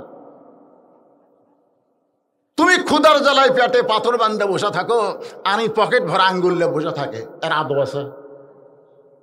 নবী চমকে উঠছে দুই কারণে। এক নম্বর কারণ হলো হোসাইন জিবরাইলকে বেদব করছে, আর দুই নম্বর কারণ হলো জিবরাইল আঙ্গুর পেল কোথায়? কারণ নবী তো জানে এটা ফেরেশতা, এটা তো মানুষ না। জিবরাইল আঙ্গুর পাইল কোথায়? এখান থেকে বোঝা গেল নবী জানে না, যতক্ষণ পর্যন্ত আল্লাহ না জানায়। কিন্তু আপনার এই নওগাঁর ইসালে সবে গিয়ে দেখবেন, একদল ভণ্ডরা বলে নবী গায়েব জানে। ধরে কোন কথা ঠিক কি না? আপনারা বলেন তো, নবী কি গায়েব জানে? গায়েবের মালিককে বলতে সবাই মুখ বন্ধ করে রাখছেন কেন? ফজরের পর আর মাগরিবের পরে সূরা হাসরের শেষের 3 আয়াত পড়লে কি সওয়াব আপনারা জানেন? প্রথম কি আয়াত? আমার সঙ্গে সবাই একটু পড়েন তো।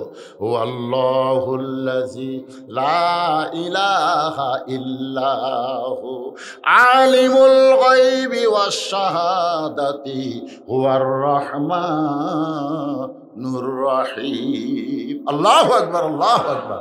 তাহলে গায়েবের মালিক কে?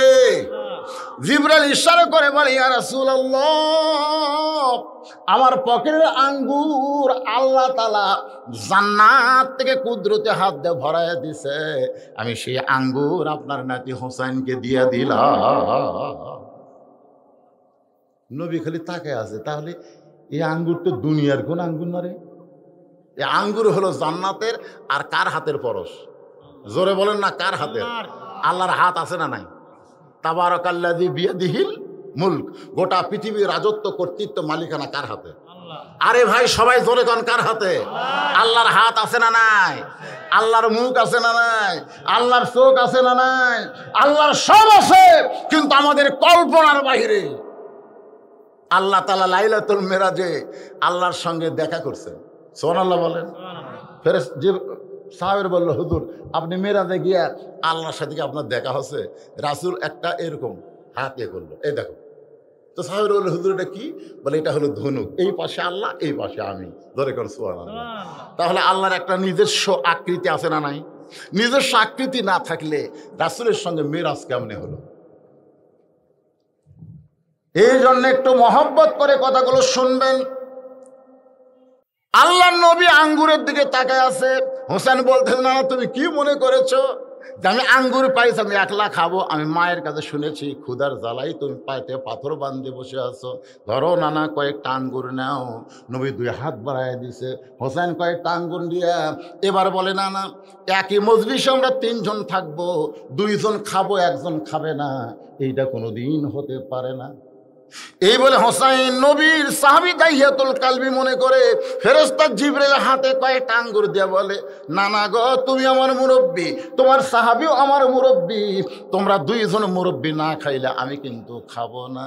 নবী খাইতে পারে কিন্তু জিবরাইল খায়নি, খাওয়ার নিয়মও জানে। আপনারা বলেন তো, খাওয়ার একটা নিয়ম আছে না নাই?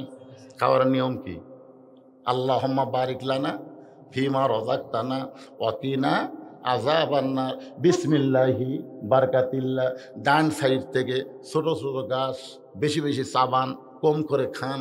খাওয়ার সময় ক্ষুধাকে 3 ভাগ করেন, 1 ভাগ পানি, 1 ভাগ ফাঁকা, আর 1 ভাগ খানা। তাহলে কয় ভাগ? 1 ভাগ খাবেন, 1 ভাগ পানি পান করবেন, আর 1 ভাগ আল্লাহর জন্য ফাঁকা রাখবেন। এই নিয়মে কেউ যদি খায়, কোনোদিন তার এই বুকের চাইতে পেট উঁচা হবে না। আপনার দেখবেন কতগুলো মরদ মানুষের বুক এটি, পেট গেছে এটি, এরকম আছে না নাই? বিশেষ করে আমি অনেক নেতাদের দেখছি, 2 নেতারা ঈদের দিনে কোলাকুলি করবার গেলে পেটে পেট থাকে, বুকের সঙ্গে বুক থাকে না, মনে হয় 10 মাসে পোয়াতি। এরকম আছে না নাই? যেরকম আছে না নাই? হ্যাঁ হ্যাঁ, এমন খাওয়া খাচ্ছে ভাই, বাংলাদেশ গোটালি খাচ্ছে রে। একটা সন্তান জন্ম নিলে লক্ষ টাকার উপর ঋণগ্রস্ত হয়ে জন্ম নিচ্ছে, বুঝতেছেন? এমন অবস্থায় আমাদের দেশটা চলে যাচ্ছে। এত খাওয়া খাচ্ছে, এত টাকা পয়সা তাদের হয়ে গেছে। কিছুদিন আগে একটা পুলিশের বইয়ের 1500 কোটি টাকার খবর পাওয়া গেছে। 1500 কোটি। এই টাকাগুলো এরা কোথায় ভাই? পেঁয়াজের দাম ঘন্টায় ঘন্টায় বাড়তিছে, জোরে গণ ঠিক কিনে ভাই? এই টাকাগুলা কার কাছে যাচ্ছে? সরকার বলতে সিন্ডিকেট। কিসের সিন্ডিকেট? সরকার ইচ্ছা করলে সব কিছু করবার পারে। যে মেয়েদেরকে আমরা 40 বছর ওয়াজ দিয়ে মুখ ঢাকাবার পারিনি, এক করোনার দোহাই দিয়া সেই মেয়েরা মুখ ঢাকা শুরু করছে। ধরে কোন কথা ঠিক না? খালি বলছে বাড়ির থেকে বার হলে মুখে মাস্ক পরো। এই রে, মরদ মানুষের চাইতে মেয়ে মানুষ আগেই পড়ে। আল্লাহ আল্লাহ, 40 বছর ওয়াজ দিয়ে যেটা পারিনি, এক সামান্য করোনা দিয়ে সেটা হয়ে গেছে। ধরে কোন কথা ঠিক না? একটা মেয়ের আর মুখ দেখা যায় না। কে মুখ খুলে যদি বের হয়, তার সরকারের পুলিশ ধরবি, এই ভয়। আল্লাহর ভয় না, মুখে যারা মাস্ক পরে এরা আল্লাহর ভয় পড়ছে। হয় সরকারের ভয়, নয় করোনার ভয়, আল্লাহর ভয় নয়। আমার মায়েরা, বোনেরা যারা পর্দার অন্তরালে একটু মনোযোগ দিয়ে শোনেন, নবী খাইতে জানে আঙ্গুরগুলো জান্নাতের আল্লাহর কুদরতে হাতের পরশ। মনে খুশি নিয়ে যখন আঙ্গুর খাবার চায়, হোসেন বলে, না না, তুমি কি জামাত মিস করবা? দেখো তোমার সাহাবী আঙ্গুর দেখতেছে, তাহলে তুমি কেমনে খাবা? আগে তোমার সাহাবীকে খাইতে কও। নবী তো জানে ওইটা জিবরাইল সাহাবী না, তাহলে কেমনে খাইতে বলবে? অনেক সময় হয়ে গেলে হোসেন বলে, না না, আমি বুঝবার পারছি তোমার সাহাবী আঙ্গুরগুলো একলাই খাবার চায়, কিন্তু মাঝখানে আমরা 2 জন ভাগ বসাইছি, এর আগে সে আর খাইতেছে না। দরকার নাই, না না, তোমার আঙ্গুর তুমি আমাকে দাও, আমি তোমার সাহাবীকে আঙ্গুরগুলো ফিরাই দিব। আল্লাহ ডাক দে বলে, জিবরাইল, ওই হোসেনের কারণে আমার নবীর ওসিলায় আমি আজকের আঙ্গুরগুলো তোমাকে খাবার শক্তি দিয়া দিলাম। জোরে কর না সুবহানাল্লাহ। এর যখন কালেকশন নাই বাজান। ও আচ্ছা, রুমাল, হ্যাঁ সেটা তো দিবই। ও 2-1 জন ওঠা বসা, যারা উঠতেছে না ওরা করে তোমাকে টাকা দিবে না। তোমরা মনে করতেছো, শোনো, ধানের বিশাল একটা পালা থাকে, থাকে না? এখন সবগুলাই কি ধান? সবগুলাই ধান? একজন বলতেছে, ভাই এরা সব ধান না রে। না হুজুর ধান। এই পাগলা, তোর বড় ফ্যান নাই? আছে, নিয়ে আয় যা। ফ্যানের বাতাস দিছে, সব সিটা পাতানগুলো উড়ে উড়ে উড়ে উড়ে চলে যাচ্ছে। আপনারা বলেন তো, যারা ফ্যানের বাতাসে উড়ে গেল ওরা কি ধান? এই দুই একটা চিটা পাতান এই মাঝে আছে, এই শালারা মগরেও পড়েনি, সব পড়েনি, এরা পুরো কাফের হয়ে যাচ্ছে ওয়া শুনবেন। এদের কাছে হাসান হুসাইন নবীর গল্প, আল্লাহর কোরআনের কথা ভালো লাগতেছে না, উঠতেছে, কিংবা হয়তো ঠান্ডা লাগতেছে, যে কোনো কারণে হয় না, পেশাব লাগতেছে, এটা দেখে আর মনে করতেছে চলে যাচ্ছে। ওরা থাকলেও তো দিবি না রে।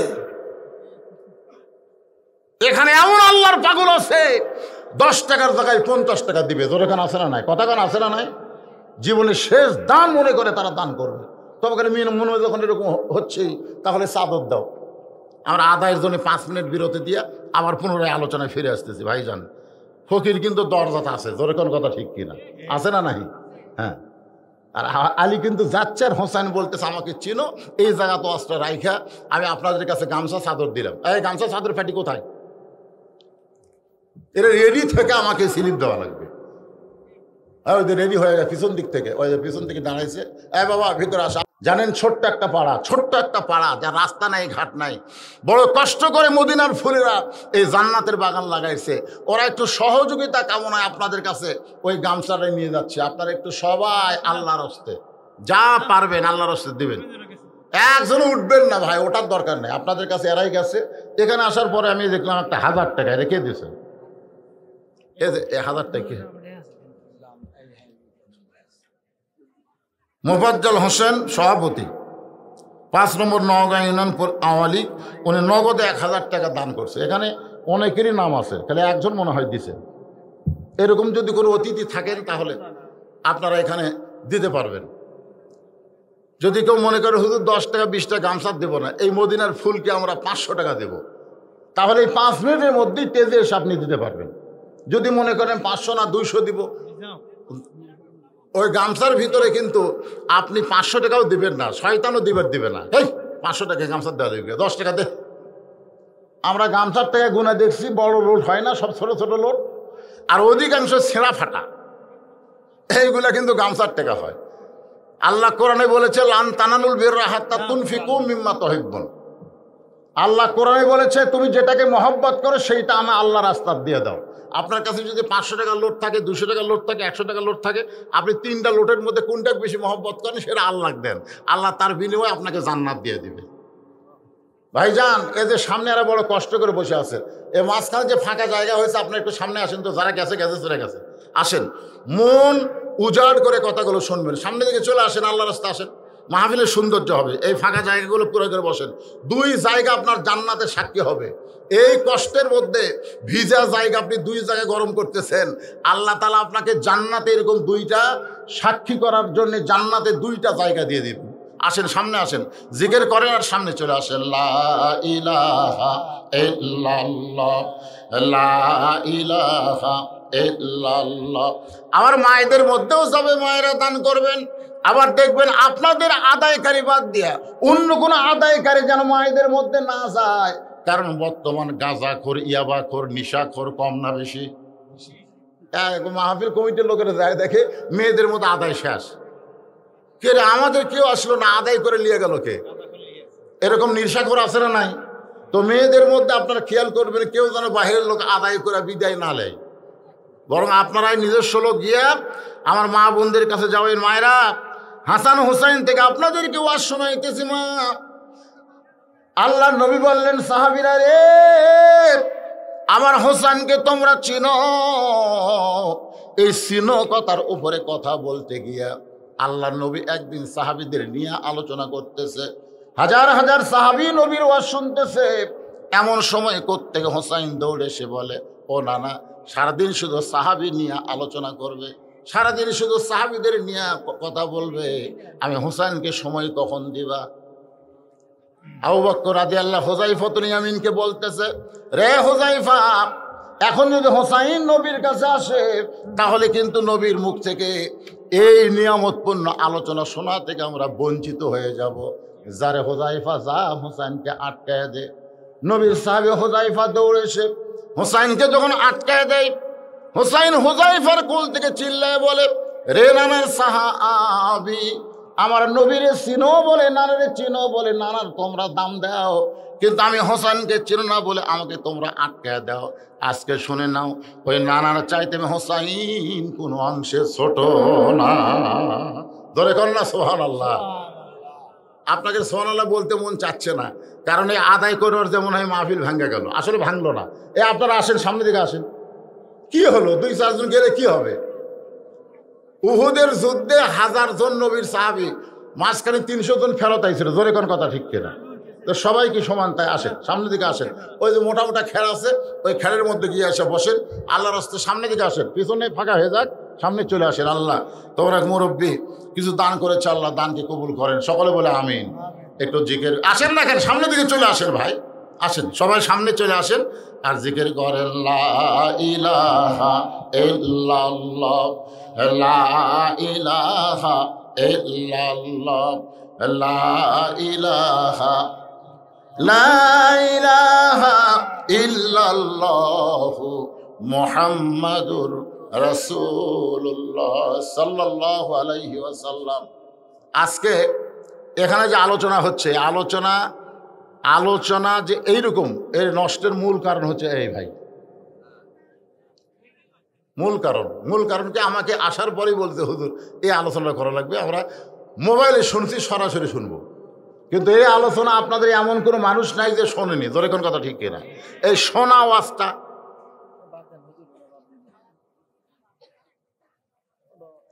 না বারবার আমাকে বললো না।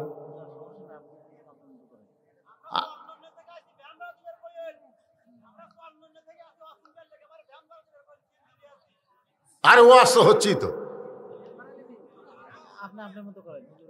ওয়াজের কোনো পুরাতন আছে তাই? সূরা ফাতিহা আপনি জীবনে কয়বার পড়ছেন? কয়বার পড়ছেন? আপনি যদি বলেন যে একই ফাতিহা আর পড়বো না রে, পড়তে পড়তে পুরান লাগতেছে। হাসান হোসেন কোনোদিন পুরান হবে? সাইদুস শাবাবে আহলের জান্নাহ। রাসূল বলেছে জান্নাতি যুবকদের সর্দার হলো 2 জন, একটা হলো হাসান আর হোসাইন। হযরত বেলাল ইবনে রেবা দাঁড়িয়ে বললেন, ইয়া রাসূলুল্লাহ, যুবকদের সর্দার যদি হাসান হোসেন হয়, তাহলে বুড়াকে সর্দার কে? এ বুড়া আমরা যে বুড়া আছি, এরকে সর্দার কে হবে? আল্লাহ রাসূল বললেন, বেলাল তোমার কি মনে হয়? বেলাল বলতেছে, হুজুর আমার মনে হয় আবু বকর হবে। আল্লাহ রাসূল বলে, তাই নাকি? বলে তাহলে হয়তো উমর হবে। রাসূল বলে, তাই নাকি? বেলাল বলে, তাহলে হয়তো ওসমান হবে। মানে যখনই তাই নাকি কয়, তখন একটা করে নাম পাল্টায়। আল্লাহ রাসূল বলে, বেলাল, জান্নাতে যখন কেউ যাবে তখন কেউ বুড়া থাকবে না, সবাই যুবক হয়ে যাবে, আর সমস্ত জান্নাতীদের সর্দার হবে পুরুষ মানুষের আমার হাসান আর হুসাইন। জোরে কোন সুবহানাল্লাহ। এমনকি রাসূল বলেছে আমারও সর্দার হবে, আমারও সর্দার। তা আপনি কি মনে করতেছেন? একবার শুনছেন থেকে আর শোনা যাবে না? ভ্যান ভাড়া দেওয়া লাগবে? না, ওয়াজ তো ইচ্ছা মতো পাল্টান যায় না। একটা ওয়াজের মুড আছে না নাই? দরজাত ফকির বসে আছে না নাই? ভাইজান একটু গুরুত্ব দিয়ে শোনেন। অনুনাজ্জিলু মিনাল কোরআনি মা হুয়া শিফা। এই কোরআন ছাড়া আমাদের কোনো গতি নাই। আলী যেদিকে যাচ্ছে, সামনে কে দাঁড়াচ্ছে? কথা বলেন না কেন? নিজের বউ পড়ে আছে, সন্তান না খেয়ে আছে, সেইগুলা বাদ দিয়ে কিসের জন্য যাচ্ছে দরজা? কোরআনের জন্যে। সেই কোরআনের গুরুত্ব বাংলাদেশে আছে। এই যে আমরা কোরআনের ওয়াজ শুনতেছি, কিন্তু কোরআন মোতাবেক আমরা চলতে পারতেছি না, চলার চেষ্টাও করতেছি না। যারা কোরআনের হক কথা বলতেছে তাদেরকে আমরা বেড়েও রাখতেছি না। জোরে কোন কথা ঠিক কিনা? এই তো আমাদের অবস্থা হয়ে গেছে। আপনারা একটু সামনের দিকে আসেন, আলোচনা হবে ইনশাল্লাহ। আসেন, গেছে যারা গেছে, অসুবিধা নেই। হ্যাঁ, সব সামনের দিকে আসেন, সবাই এই ফাঁকা জায়গাগুলো পুরো করে বসেন। জায়গা পরিবর্তন করেন, দেখেন ভিতরের ক্লান্তিও আল্লাহ দূর করে দিবে। আপনি ওঠেন, সামনে এসে বসেন। 1 বছরে আর কোনো বেদি ব্যারামও আপনার কাছে আসবে না। ওই ঝাঁকি দিয়ে উঠলেন আর শ্বাস করে বসলেন, ব্যারামগুলো সব ফ্রাট করে চলে গেল। কারণ এটা জান্নাতের বাগান ভাই, জান ইয়ার কি বাড়ার জায়গা না। এই জন্য জায়গা বদল করেন, তো একটু লড়াচড়া করেন, ভিতরের ক্লান্তি আল্লাহ দূর করে দিবে। আসেন, বসেন, সামনে বসেন, জায়গা একটা ভালো দেখে বসেন। আসেন, জিকির করেন, সামনে আসেন। লা ইলাহা ইল্লাল্লাহ, লা ইলাহা ইল্লাল্লাহ, লা ইলাহা ইল্লাল্লাহ, লা ইলাহা ইল্লাল্লাহ মুহাম্মাদুর রাসূলুল্লাহ সাল্লাল্লাহু আলাইহি সাল্লাম। এমন সময় হযরত আলী আল্লাহ নবীর সামনে বসেছিল। সেখান থেকে এসে হুযায়ফাতুল ইয়ামানের কুল থেকে হোসেনকে কায়দা নিয়ে মুখে একটা ঠাসি মারছে। এত জোরে ঠাসি মারছে, নিচের দাঁত উপরের লবকাইতে রক্ত বের হয়ে গেছে। আলী চিল্লায় বলে, এই ছোট্ট মানুষ, কার সঙ্গে তুলনা করিস? যেই নবী সম্পর্কে আল্লাহ কোরআনে বলেছে ওরা ফায়না লাকা যিকরাক, আল্লাহর পরে সর্বশ্রেষ্ঠ যেই মানুষ তিনি হলেন আমাদের নবী। জোরে করে সুবহানাল্লাহ। আল্লাহর পরেই যিনি শ্রেষ্ঠ তিনি কে? আদম নবী, মুসা নবী না আমাদের নবী? কোরআন শরীফ পড়ে দেখেন, কোন নবী সম্পর্কে আল্লাহ বলেনি, কিন্তু আমাদের নবী সম্পর্কে বলেছে ওয়া ইন্নাকা লাআলা খুলুকিন আযীম। আল্লাহ ৯৯টা নামের মধ্যে আজিম নাম আছে না নাই? আল্লাহ নবীর চরিত্রের মধ্যে আল্লাহ আজিম ঢুকাই দিয়ে বললেন মহান চরিত্রের বৈশিষ্ট্যের অধিকারী হলেন আমাদের নবী। জোরে কোন সুবহানাল্লাহ। এজন্য যেন তেন মানুষের পথে দৌড়াদৌড়ি করেন না। যিনি লাইলাতুল মিরাজে গেছে জান্নাত দেখার জন্য, ফেরেশতা জিবরাইল বলে হুজুর জান্নাত থেকে বার না হলে আল্লাহ আপনাকে বার করে দিবে না, কারণ জান্নাতের শর্ত হলো ফাদখুলুহা খালিদিন। কেউ যদি একবার জান্নাতে প্রবেশ করে আল্লাহ তাকে চিরস্থায়ী জান্নাতে জায়গা দিবে, আপনি বের না হলে আল্লাহ বার করে দিবে না। নবী কয় জিবরাইল আমি জান্নাত দেখতে আইছি আমার জন্য না, আমার উম্মতের জন্য। জোরে কেন সুবহানাল্লাহ। আর উম্মতের জন্য আল্লাহ কেমন জান্নাত বানাইছে এটা একটু দেখতেছি। আমি সেই দিন থাকার জন্য জান্নাতে ঢুকবো যেদিন আমার সমস্ত উম্মতেরা জান্নাতে হবে। জোরে কেন সুবহানাল্লাহ। সে আল্লাহর নবী, একটু মনোযোগ দিয়ে শোনেন, তার সঙ্গে তুলনা করা যাবে না। হযরত আলী এত জোরে ঠাসি মারছে, নিচের দাঁত লব কাইটা রক্ত বের হয়ে গেছে। মুখ থেকে হাতটা যখন টান দেয় তখন হোসেন চিল্লায় বলে, রে নানার সাহাবীরা, আগে একজন সাহাবীর কোল থেকে বলেছি ওই না আমার চাইতে কোনো অংশে বড় না, এখন বাবার কোল থেকে বলতেছি ওই নানার চাইতে আমি অনেক বড়। যেই বলেছে অনেক বড়, সঙ্গে সঙ্গে ওমর ফারুক চিল্লায় বলে, আলী রে তোমার সন্তানকে তুমি সামাল দাও, এরকম বেয়াদবি করলে কিন্তু আমি সহ্য করতে পারবো না। হযরত আলী যখন হোসেনকে নিয়ে চলে যাবার চায়, এমন সময় আল্লাহর নবী দাঁড়ায় বলে, আলী রে আমার কলিজাকে আমার কাছ থেকে আলাদা করিস না। যেই মাত্র হোসেনকে ছায়া দেয়, ওই রক্তমাখা মুখ নিয়ে নবীর কপালে একটা চুমা দিয়ে বলে, না না আপনাকে ছাড়া আমি বাঁচব না, আমি হোসেন আমার জীবনের চাইতে আপনাকে বেশি ভালোবাসি। আব্দুল্লাহ ইবনে মাসউদ রাদিয়াল্লাহু বললেন, হোসেন রে আমরা জানতে পারলাম মাঝ রাস্তায় ইয়াজিদ তোমাকে হত্যা করবে, তুমি কুফার দিকে না যাইয়া মদিনার দিকে ফেরত যাও। হোসেন বলতেছে আমাকে কে হত্যা করবে ওইটা আমি চিন্তা করি না, কারণ আমার নানা যেইভাবে দেশ চলাইছে, মদিনা চলাইছে, আবু বকর রাদিয়াল্লাহু যেভাবে চলাইছে, আবু বকর রাদিয়াল্লাহর উপযুক্ত সন্তান ছিল, নাম হলো আব্দুর রহমান, তাকে খেলাফতি না দিয়া উমর ফারুক খেলাফতি পাইছে। উমর ফারুক মৃত্যুর সময় তার ছেলে ৬ লক্ষ হাদিসের হাফেজ আব্দুল্লাহকে খেলাফতি না দিয়া ওসমান খেলাফতি পাইছে। ওসমান দুনিয়া থেকে বিদায় নেওয়ার পরে হযরত আলী পাইছে। আলী তার সন্তানকে খেলাফতি না দিয়া মুআবিয়া খেলাফতি পাইছে। তাহলে খেলাফতি আল্লাহর পক্ষ থেকে হবে, কেউ কাউকে খেলাফতি দেওয়া যাবে না। কিন্তু মুআবিয়া যাওয়ার সময় তার সন্তান লুচ্চা সন্তানকে ইয়াজিদকে খেলাফতি দিল। এই খেলাফতির বিরুদ্ধচারণ করে আমি রওনা দিব, বলে তোমার মৃত্যু হবে, বলে আমার নানার ইসলামকে রক্ষা করতে গিয়ে যদি আমার জীবন দিতে হয় জীবন দিব, কিন্তু আমার নানার ইসলামকে আমি ভুলন্টিত হতে দিব না। জোরে বলো সুবহানাল্লাহ। আব্দুল্লাহ ইবনে মাসউদ কিছু যাওয়ার পরে আব্দুল্লাহ ইবনে উমর আইছে, এসে বলতেছে হোসাইন হোসাইন যাইও না, কারণ কুফার লোকেরা কিন্তু ভয় পাইলি মার ছাড়া দৌড় মারবে। লিল্লাহি তাকবীর, আল্লাহু আকবার, আলেম ওলামা যেখানে আমরা আছি সেখানে এরকম মিছিল করবি, কিন্তু পুলিশ দেখলি কিন্তু আলেম থেকে দৌড় মারবি। জোরে কোন কথা ঠিক কিনা? এরকম আসে না নাই? কথা কন না কেন ভাই? আলেম ওলামা যেখানে, আমরা আছি সেখানে। 4-5টা পুলিশ দেখে ওরা সাইড মারতেছে। কুফার লোকেরা কিন্তু এইরকম, তোমাকে হয়তো চিঠি পাঠায় তোমাকে নিয়ে যাচ্ছে, ওরা কিন্তু ইয়েজিদের সৈন্যের দাপটে ওরা যে কোনো সময় রদবদল হতে পারে, যাইও না। হোসেন বলতেছে, আব্দুল্লাহ তুমি কার সন্তান? তুমি কার সন্তান একটাবার মনে করছো? তোমার বাবা হচ্ছে খলিফা ওমর, যে নিজের ইচ্ছায় চলেনি, আল্লাহর কোরআনের আইনে চলেছে। সুবহানাল্লাহ না কেন? জুমার দিনে খুতবা দিচ্ছে ওমর, মাঝখান থেকে এক মুসল্লি দাঁড়ায় বলতেছে, আমির আল মুমিনিন আপনার ওয়াজ আমরা শুনবো না। ওমর ফারুক বলেন, আমার অপরাধ কি? বলে, আপনার অপরাধ হলো আমাদেরকে খাটো পাঞ্জাবি দিয়ে আপনি লম্বা জুব্বা পরছেন, আমাদেরকে খাটো দিয়ে আপনি লম্বা পরবেন, এই লম্বা জুব্বার আগে কথা বলেন তারপরে ওয়াজ করেন। ওমর ফারুক তখন বাংলাদেশের মতন 96টা দেশের খলিফা, ধরে কোন সুবহানাল্লাহ। আমাদের প্রধানমন্ত্রী তো একটা পুচ্ছ একটা দেশ, যে দেশ মানচিত্র দেখা যায় না, ধরে কোন কথা ঠিক কিনা? বাংলাদেশের মতন 96টা দেশের খলিফা হচ্ছে হযরত ওমর। আর তাক বলতেছে লম্বা জুব্বা কোথায় পেলেন, আগে সেই ওয়াজ করেন।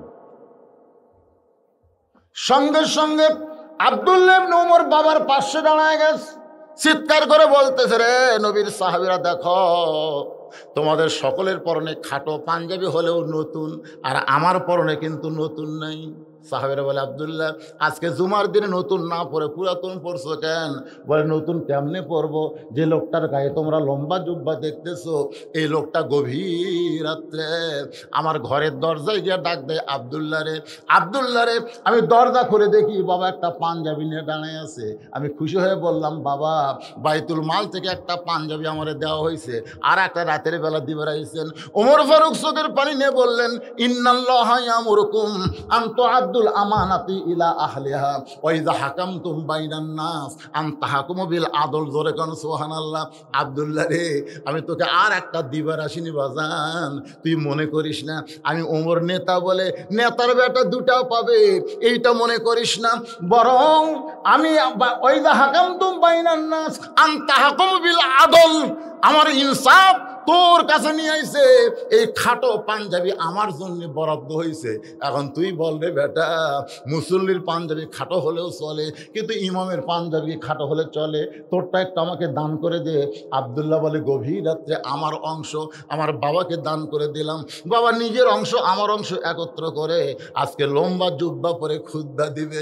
এখন বলো বাবার খুতবা শোনা যায় কি না যায়? সমস্ত সাহাবীরা কান্দে আর চিল্লায় বলে, আল্লাহ, যখন আল্লাহর আইনে খেলাফত প্রতিষ্ঠা হবে, তখন উমর ফারুকের মতন নেতা মুসলমান পেয়ে যাবে। সুবহানাল্লাহ। খেলাফত নষ্ট করে মাবিয়া তার সন্তান ইয়েজিদকে রাজা বানাই দিছে। আমি ওটা বাধা দেওয়ার জন্য রওনা দিচ্ছি, আমার নানার ইসলামকে রক্ষা করার জন্য। এতে জীবন গেলেও আমি পিছপা হব না। সুবহানাল্লাহ কন্যা কেন? হোসাইন নানার কপালে রক্ত মাখা মুখে চুমা দিয়ে বলে, নানা আমার জীবনের চাইতে তোমাকে বেশি ভালোবাসি নানা। নবী বলতে, তুই যে কইলি আমার চাইতে অনেক বড়, এই কথা আমার ঘরের মধ্যে একলা কহ, কিন্তু এতগুলা সাহেবের মধ্যে তুই কইছিস উমর যে গরম হচ্ছে, তুই আমার চাইতে কেমনি বড় হলি ক? হোসাইন বলে, নানা বুঝেছি তুমি মন খারাপ করছো। শোনো, তোমার নাতি হোসাইন হিসাব ছাড়া কথা কয় না। উমর বলে, হোসেন এই তুই ছোট্ট মানুষ, তুই হিসাবের জানিস কি? হোসেন বলে, না না, তোমার আর আমার মধ্যে কথা হয় এই চিল্লাই কে? আল্লাহ রাসূল বলে, ওমর ওমর একটু বসো তো দেখি এর হিসাবটা কি। হোসেনে বলে, না না, আমার 1 নম্বর হিসাব হলো তোমার মা আর আমার মা। বলো তো নানা, বলো এই দুইজনের মধ্যে কার মা বড়? প্রত্যেকটা সাহাবী চুম করছে যে এইরকম প্রশ্ন পৃথিবীতে কেউ করবি। সাহাবীরাও কল্পনা করেনি, নবীও কল্পনা করেনি। সুবহানাল্লাহ, সুবহানাল্লাহ। না না, কও কও, এই দুইজনের মধ্যে কার মা বড়? নবীর চোখে দর দর করে পানি পড়তেছে। আমার মা আমিনা জান্নাত পাবে কি পাবে না তার গ্যারান্টি আমি নবী দিবার পারবো না। আর তোমার মা ফাতেমা শুধু জান্নাত পাবে না, জান্নাতি নারীদের নেত্রী হবে। আর বউ একদিন আমাকে কইছে, বলতেছে, আচ্ছা নবীর মেয়ে ফাতেমা যে জান্নাতি নারীদের নেত্রী হবে, এটা কি নবীর মেয়ে হওয়ার কারণে? আমি বউর একটা কোন ঘুরতে দেখলো, এই কি করছে? আল্লাহ নবী নিজে একদিন ফাতেমাকে বলেছে, ফাতেমা কখনো মনে করবা না তোমার বাবা আল্লাহর নবী বলে আল্লাহ তোমাকে ছেড়ে দিবে। এখানে এটা কখনোই মনে করবা না, তোমাকে বিশ্বাস করতে হবে আমল করে জান্নাত লাভ, আমল না করলে জান্নাত নেই। কথা কোন ঠিক কিনা? নবী বলেছে যে আমি তোমার বাবা বলে নবী বলে তুমি জান্নাত পাবে, এটা কখনো মনে করো না। জান্নাতে যদি যাবার চাও তাহলে আমল করে জান্নাতে যাও। তো ফাতেমা বলে, বাবা কি আমল? আল্লাহ রাসূল বললেন, বেশি আমল না, মাত্র 4 আমল: নামাজ, রোজা, স্বামীর কথা মতো চলা, আর সতীত্বের হেফাজত, পর্দা করা। ফাতেমা বলে, বাবা এই 4টার মধ্যে আবার কোনটার গুরুত্ব বেশি? রাসূল বললেন, পর্দা। মেয়েদের জন্য পর্দার গুরুত্ব সবচাইতে বেশি। পর্দা যদি না থাকে তাহলে মেয়েদের নামাজ, রোজা একটাও কবুল হবে না। আমার কথা কি বুঝলেন? পর্দার গুরুত্ব যে বেশি এটা কিন্তু আমরা বুঝি কখন? মরে গেলে। আমার এলাকার মেয়েরা মরে গেলে 5 কাপড় দেয়। আপনারা কয়টা দেন? 5টা কাপড় দিয়ে খালি কাফনি রাখেন না, আবার খাটনি ঢাকেন। কথা কয় না, খাটনি ঢাকেন না। সবাই বলে মেয়ে মানুষের লাশ দেখা যায় নাই, খাটনি ঢাকা তো। ফেরেশতারা এসে ঘুরতেছে, বলতেছে, আল্লাহ ই যখন জীবিত আসলো পাড়ার সবাই দেখছে, আর মরার পরে 5 কাপড় দিয়ে চাদর দিয়ে আবার ঢাকছে, ব্যাপার কি? আল্লাহটা ওটা বাংলাদেশ রে, ওটা বাংলাদেশ। এটি বাঁচতে না মানলেও মরার পরে মানে রে। আমি মায়েদের বলতেছি, মা 5টা কাপড় কি জন্যে? খুব খেয়াল করবে, মেয়েদের 5 কাপড়, 3টা হলো পুরুষের মতোই পরা লাগবে, জোরে কোন ঠিক কিনা? আর 2টা বেশি, একটা হলো মাথা বাঁধ, একটা হলো সিনা বাঁধ, একটা হলো বুক বান্ধা, আর একটা হলো মাথা বান্ধা। মেয়ে মানুষের চুল পরপুরুষ দেখা জায়েজ না হারাম? আর এখনকার মেয়েরা চুল বেচতিছে। হ্যাঁ বেচতিছে, এরকম নাই? অনেক মায়েরা চুল বেচে, কতগুলো লোক চুল চুল চুল চুল করে ঘরে বাইরে দেখে 1 বস্তা। আমাকে দেখে মারছে, দৌড়ামে থাম, এগুলো কে দেয়? হুজুর মেয়েরা দেয়, আমরা নেই। কিভাবে লেস? বলে এই 1 টাকার ওজনে চুল দিলে 60 টাকা, মানে একটা কাঁচা 1 টাকার ওজনে চুল দিলে কয় টাকা? সেটা অনেকদিন আগে, এখন হয়তো আরো বেশি হচ্ছে। তো 1 টাকার ওজনে এই টাকাতে আমরা টাকা তুলে দেয়, ওরা চুল দেয়। সারা সপ্তাহে যে চুলগুলো হাঁচিটা বাড়াচ্ছে এই চুল আমাকে দেয়, আমরা লাড়া চেড়া লি, লাড়া চুল লাড়ে। আর কয় ভাবি আর একটু লাগবে, ভাবি ভাই আর তো নাই। কয় তাহলে তো 60 টাকা হচ্ছে না, একটু। ঠিক আছে ভাই বসো, দেখি তো কিছু ব্যবস্থা করা যায় কিনা। তো মুড়ে যে চিরুনি আছে, মুড়ে যেরকম মাথার হাঁসর দিন চুল ছিঁড়া যায়, ওই রকম চিরর দিয়ে হাঁচড়ে হাঁচড়ে ওরই সামনে চুল দিচ্ছে। দেখো তো ভাই ওজন ঠিক হলো? ওই লাড়িয়া চাড়া করছে, ভাবি এবার ঠিক আছে। যে চুল পরপুরুষ দেখা হারাম, সেটা লাড়িয়া লাড়িয়া কিনতেছে। মেয়ে মানুষরা জান্নাত পালে ওই মাথা লিয়া জান্নাতে যাওয়ার পারবি না। এই মায়েরা যারা পর্দার অন্তর আছেন, আর একটা হলো সিনা বাঁধ। আপনার বুকে এমন একটা জিনিস আছে, এমন একটা নিয়ামত আছে যেইটা আপনাকে ঢেকে রাখতে হবে। যেরকম কথা ঠিক কিনা? পরপুরুষের নজর যেন সেদিন না পড়ে। আগেকার মা বোনেরা দেখছি তারা ওন্না পড়তো, মেয়েরা ওন্না পড়তো, এখন আবার ওন্না মাফলা হয়ে গেছে। আল্লাহর বান্দার একটু মনোযোগ দিয়ে কথাগুলো শুনবেন। যে কয়জন আপনারা বসে আছেন, আর কিন্তু নড়াচড়া নাই, আর কিন্তু আছে আর নাই। এখন বোঝা গেল সব ধানগুলো বসে আছে, চিটা পাতান আউট হয়ে গেছে। সকলে এখন আলহামদুলিল্লাহ। আবার মনে করেন না যে আমি সারা রাত ওয়াজ করব। বাজান গো, একটু আমার মা বোনদের কথা বলতেছিলাম। আমার মায়েরা যদি ভালো হয়, পেটের সন্তান আল্লাহর ওলি হবে। আমার মায়েরা পর্দার অন্তরালে একটু মনোযোগ দিয়ে শোনেন। বলতেছে না না, আমার 1 নম্বর প্রশ্ন হলো, আপনার মা আর আমার মা বলেন তো না, এই 2 মায়ের মধ্যে কোন মা বড়? আল্লাহ নবী বললেন, হোসাইন আমার মা আমিনা জান্নাত পাবে কি পাবে না এই কথা আমি গ্যারান্টি দিয়ে বলতে পারবো না। কিন্তু তোমার মা ফাতেমা শুধু জান্নাত পাবে না, জান্নাতি নারীদের নেত্রী হবে। আমার মা আমিনার চাইতে তোমার মা ফাতেমা আল্লাহর কাছে কোটি কোটি গুণ বড়। হোসেন বলে, না না, আমার 2 নম্বর হিসাব হলো তোমার বাপ আর আমার বাপ। বলো তো না, বলো এই 2 বাপের মধ্যে কোন বাবা বড়? আল্লাহ নবী এতিম, কোনদিন বাপরে দেখে নাই। কোনদিন দেখছে নাকি? শিশুকালে মইরা গেছে মা, গর্ভে থাকতে মরছে পিতা, নবী চোখে দেখলেন না। এটা কইলে গুনাহ হবে নাকি? তাহলে বলেন, শিশুকালে মইরা গেছে মা, গর্ভে থাকতে মরছে পিতা, নবী চোখে দেখলেন না। কে করিবে লালন পালন, কে করিবে লালন পালন, কে দিবে সান্ত্বনা? এই দুনিয়ার এতিম নবী ছিলেন একজনা। কোনদিন বাবার মুখ দেখে নাই। হোসেন বলতে, বলো না, না বলো, তোমার বাবা বলো না আমার বাবা বলো। রাসূল কান্দের, হোসেন রে, আমার বাবা আব্দুল্লাহ জান্নাত পাবে কি পাবে না সেই গ্যারান্টি আমি নবী দিবার পারবো না। আর তোমার বাবা আলী শুধু জান্নাতি না, এই দুনিয়াতে 10 জনকে আল্লাহ জান্নাতের সার্টিফিকেট দিয়েছে, তার মধ্যে 4 নম্বর হলো তোমার বাবা আলী। আমার বাবা আব্দুল্লাহর চাইতে তোমার বাবা আলী আল্লাহর কাছে কোটি কোটি গুণ বড়। হোসেন বলে, না না, আমার 3 নম্বর হিসাব হলো তোমার নানা আর আমার নানা। বলো তো নানা, বলো, এই 2 নানার মধ্যে কোন নানা বড়? ওমর ফারুক দৌড়াইস, এক দৌড়ে এসে হোসেনকে বুকের উপরে নিয়ে চুমু দিয়ে বলে, বাবা রে, আমি মূর্খ, আমি বুঝতে পারিনি বলে রাগ করছি বাজান। হে তোর বাপ তোর মূর্খ না, তোর বাবা হলো জ্ঞানীর জ্ঞানী। ধরে কারণ সুবহানাল্লাহ। আল্লাহ রাসূল বলেছেন আমার আলী কিন্তু এলেমের হাফেজ। ধরে কারণ সুবহানাল্লাহ। সর্বপ্রথম 30 পারা কোরআন যিনি দুনিয়াতে হেফজ করছেন, সর্বপ্রথম তার নাম হলো হযরত আলী। আপনারা হয়তো চিন্তা করেন, হুজুর আবু বকর হবার পারলো না কেন, ওমর হতে পারলো না কেন, ওসমান হতে পারলো না কেন, আলী কেন হলো? এর কারণ হলো, সর্বপ্রথম যিনি ইসলাম গ্রহণ করছে, ঈমান গ্রহণ করছে, পুরুষের মধ্যে আবু বকর, নারীদের মধ্যে খাদিজা, আর ছোট্ট বাচ্চাদের মধ্যে হযরত আলী। ধরে কোন সুবহানাল্লাহ। আবু বকর রাদিয়াল্লাহু যখন ঈমান গ্রহণ করছে তখন তার বয়স ছিল 35 বছর। কয় বছর? 35 বছর।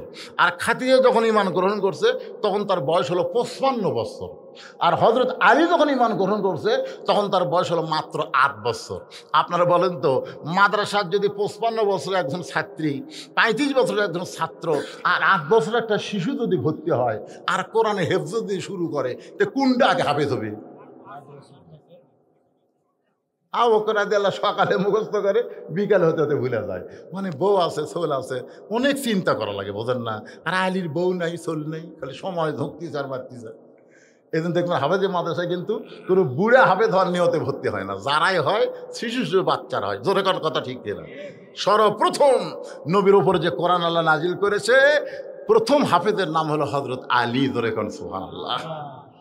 একই বৈঠকে বসে নবী আলীর জ্ঞান পরীক্ষা করার জন্য খুরমা খেজুর খাচ্ছে। আবু বকর, ওমর, ওসমান, আলী, আরও সাহাবীরা। রাসূল খুরমা খেজুর খায়, আর আলী যখন অন্যদিকে তাকায়, ফক করে বিচি রাখে ওর মুখের সামনে। খাওয়া শেষ হলে রাসূল বলতেছে, দেখো আলীর পেটে আজকে কত ক্ষুধা, একলাই কতগুলো খেজুর খাচ্ছে, দেখো মুখের সামনে বিচির ঠিপ। হযরত আলী দাঁড়িয়ে বলতেছেন, আসলেই তাই ভাই, আমার খিদে একটু বেশি, আমি বেশি খাই, যার প্রমাণ হলো বিসি। তোমরা বলো তো, ক্ষুধা কার বেশি, যে বিসি বার করা খায় না বিসি সহ খায়? সবাই বলতেছে যার ক্ষুধা বেশি তো বিসি বের করার টাইমই পাবি না। তো দেখো নবীর দিকে তাকে, দেখো একটাও বিসি নেই, তার মানে নবী বিসি সহ খাচ্ছে। হিসাব করবে কি দিয়া? সঙ্গে সঙ্গে নবী বলেন, ওঠ ওঠ, একটানে উঠায় নিয়ে বুকের সঙ্গে বুক মিলায় কপালে চুমো দিয়ে বললেন, আনা মাদিনাতুল ইলম ও আলিও বাবুহা, আমি হচ্ছি এলেমের শহর, তুই হচ্ছিস তার দরওয়াজা। ধরে কর সুবহানাল্লাহ। তো সে আলী তোর মুখে ঠাসি মারলো কেমনে? দাঁত দিয়ে মুখ রক্তাক্ত হয়ে গেল। হোসেন, তোমার নানার নানা ওয়াহাব জুহুরিকে দুনিয়ার কোনো মানুষ চিনবে না, আর হোসেনের নানাকে শুধু দুনিয়ার মানুষ না, স্বয়ং আল্লাহ তাআলা ইমামুল আম্বিয়া, ইমামুল মুরসালিন করেছে ঘোষণা। এখন হোসেন বলে, না না, তুমি এখন কও আমার সাইডে কোন দিক দিয়ে তুমি বড়, এখন তুমি কও তোমার সাহাবীর সামনে মায়ের দিক দিয়ে কে বড়? রাসূল কয় তুই বড়। বাপের দিক দিয়ে তুই বড়। নানার দিক দিয়ে। আল্লাহ রাসূল খপ করে হোসেনকে তুলে সাহাবীদের সামনে বলতেছে, তোমরা দেখো হোসাইনের মাথা আর আমার মাথা দেখো তো। আলী বলতেছে, মাথা উপরে গেলে কি হবে, পা কুটি। তার মানে হোসেন যে বড় হয়েছে এটা নিজে বড় হয় নাই, নবীর কারণে, নবীর ওসিলায়। ধরে কোন কথা ঠিক কিনা? সেই হোসাইন তার বাবার দিকে আঙ্গুল তুলে বলতেছে, ও বাবা, তুমি আমাকে মারছো বাবা, তুমি আমাকে ফেলে দিয়েছো বাবা, তুমি কি আমারে চিনো? এরপরেও হযরত আলী আল্লাহর কোরআনকে সম্মান দিয়া, কোরআনের ক্ষমতায় দরজা পর্যন্ত গিয়া দরজা খুলেছে ফকিরকে খাবার দিবে। দরজা খুলে তাকায় দেখে ফকির দাঁড়ায় আস, যাই হাঁটপার পরে না, কান্দর চলে যাচ্ছে, ওই খাড়া হয়ে আস। আলী বলতেছে, এই মেয়ে, তুই না নড়বার পারিস না, 3 দিন হলে না খাওয়া, তোর আমি কান্দে করে নিয়ে আমার চাদরের উপরে শুয়ে রাখলাম, তুই দাঁড়ায় আসিস কেন? ফকির চিল্লায় বলতেছে, আলাইকুম আসসালাম ওয়া রাহমাতুল্লাহ। আলী কয়, কে রে, সালাম দিলাম কখন আর উত্তর দিল কখন? সালাম দিছে কখন? তখন কি বলছে, এই মিয়া, এরা হাফসে গেছে, কি করছেন আর হচ্ছে এখন।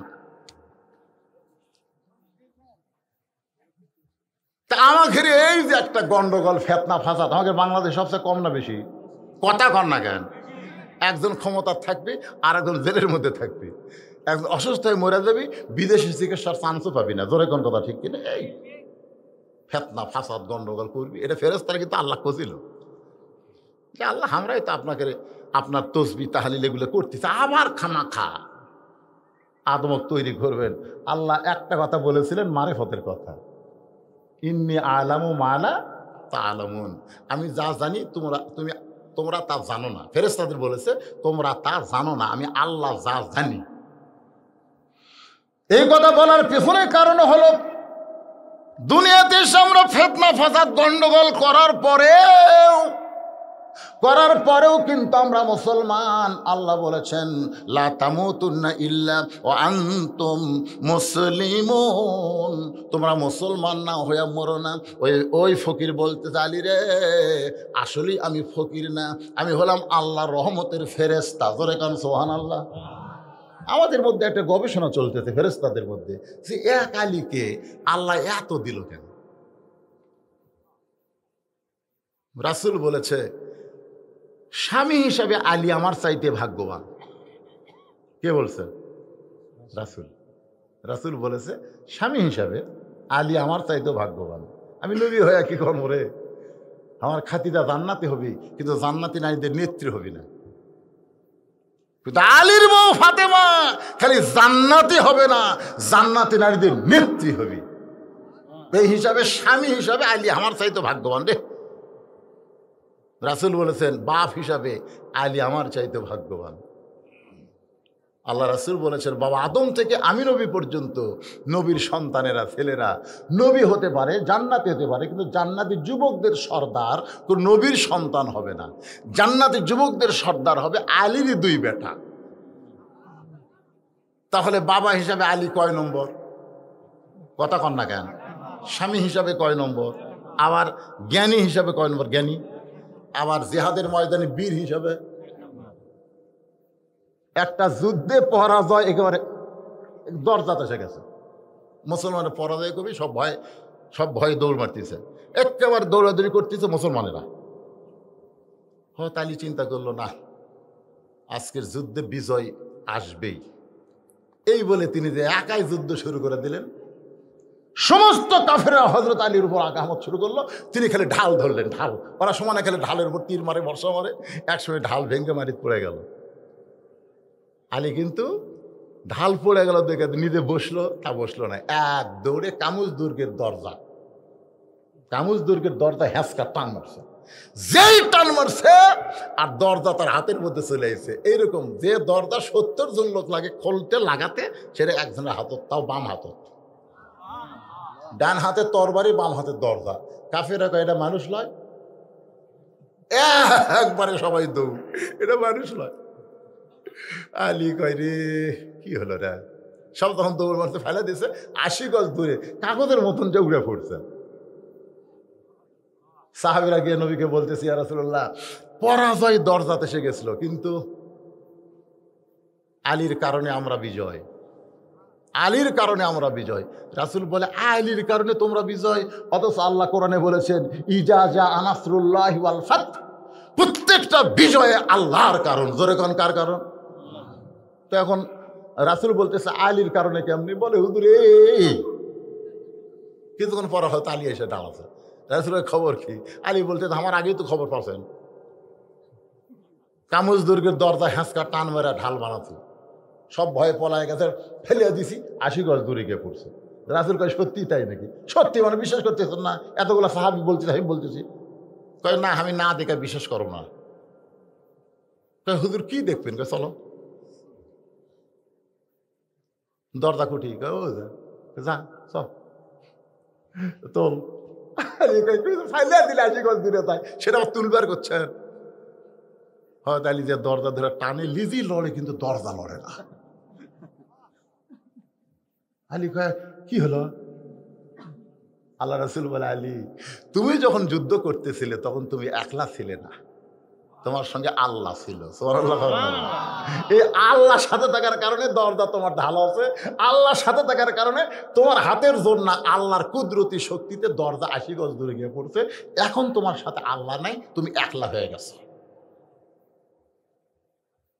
এই কথাটা বলার পিছনে কারণ হলো ফিলিস্তিনের মুসলমানের বিজয় হবেই, ইসরায়েলেরা পৃথিবী থেকে ধ্বংস হবেই হবেই।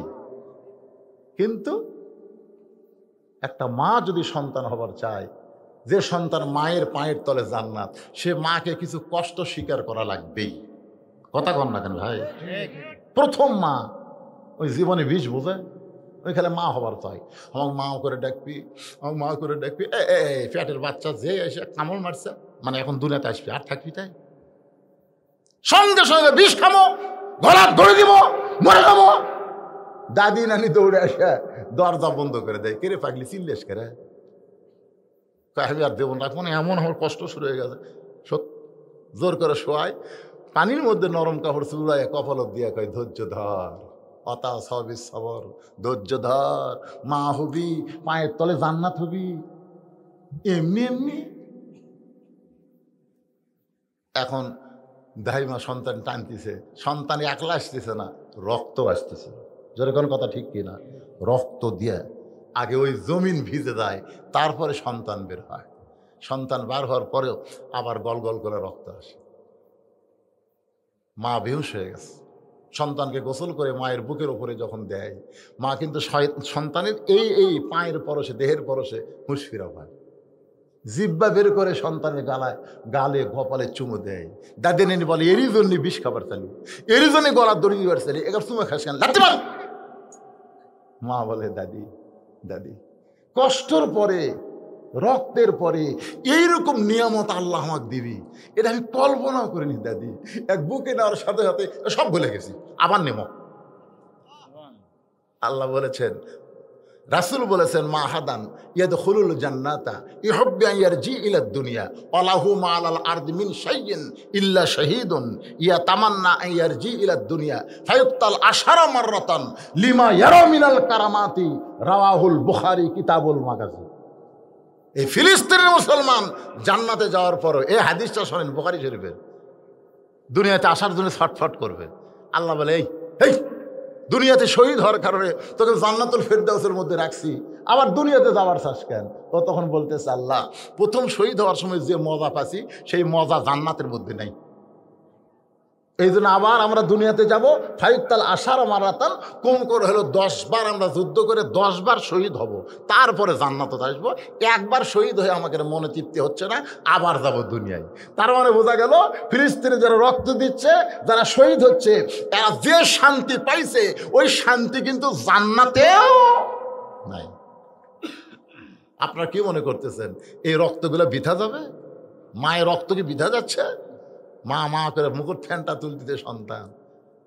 আল্লাহর বান্দারা, ওই রক্তের ভিতর দিয়ে মেহেদী আলাইহিস সালামকে আল্লাহ দুনিয়াতে প্রেরণ করবে। ওই ফিলিস্তিনের বাইতুল মুকাদ্দাস থেকে ঈসা আলাইহিস সালামকে আল্লাহ দুনিয়াতে পাঠাবে। মুসলমান আর ইহুদি খ্রিস্টান হিন্দু বৌদ্ধ সবাই হবে এক দল, মুসলমান হবে এক দল। তখন হানাফি হাম্বলি শাফি মালিকি আহলে হাদিস এগুলো থাকবি না, পীরপন্থী মাদার মধ্যে সব ভাঙ্গা এক দল। ধরে কোন কয় দল? মুসলমানকে আল্লাহ দুনিয়া দিয়ে দিবে। তখন কবি কে রে, সব কাফেরা মরছে নাকি রে? এই ইহুদি খ্রিস্টান হিন্দু এরা কুটি গেল রে? আল্লাহ তখন ওই পাহাড়ের গুহার মধ্যে ঢুকছে। যা, আমি চেয়ারে বসতে দেখি আমার মেয়ে আমার বইয়ের উকুন বাসে, উকুন মাথার উকুন বাসে। যা একটা উকুনের নাম তো ফুতালি, একটা উকুনের নাম কি না না ফুতালি, একটা নাম হলো ফুতালি। ওটা তাহলে এরকম করে মারে, আর ভেলায় এরার উপর লিয়ে কুট্টুস করে মারে।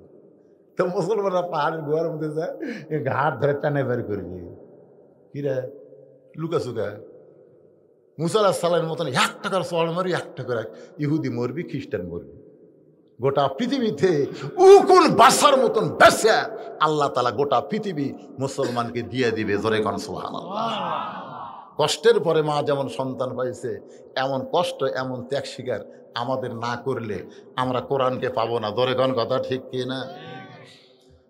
ফেরেশতা বলে, আলী রে, এত ডিগ্রি দেওয়ার পরে আজকে আল্লাহ তাআলা তোমার জন্য আলাদা একটা ডিগ্রি দান করেছে। তুমি সব কিছুর চাইতে কোরআনকে প্রাধান্য দিলে, তুমি কোরআনকে গুরুত্ব দিয়ে ফকিরকে তুমি কান্দে নিলে, তুমি কোরআনকে গুরুত্ব দিয়া বউ সন্তানকে বাদ দিয়া আল্লাহর নামাজ শুরু করলা, তুমি কোরআনকে গুরুত্ব দিয়া আল্লাহর কাছ থেকে ভিক্ষা পাইলা, তুমি কোরআনকে গুরুত্ব দিয়া সন্তান বিবির দিকে না তাকায় দরদার ফকিরের দিকে তাকাইলা। এই কারণে আল্লাহ কোরআনের কারণে তোমাকে একটা ডিগ্রি দিল। এই ডিগ্রির নাম হলো কাররামাল্লাহ ওয়াজহু। আল্লাহ তোমার চেহারাকে সবার চাইতে সম্মানিত বানায়া দিছে। আজকে যে ছেলেরা মদিনার ফুল যারা কোরআনের জন্য মাহফিল করলো, আল্লাহ তাদের চেহারাও যেন কোরআনের কারণে সম্মানিত করে দেয়। জোরে কোন আমিন। আজকে যারা এই কঠিন ঠান্ডার মধ্যে এই ভিজা মাটির উপরে এই দীর্ঘ সময় পর্যন্ত বসে থাকলো,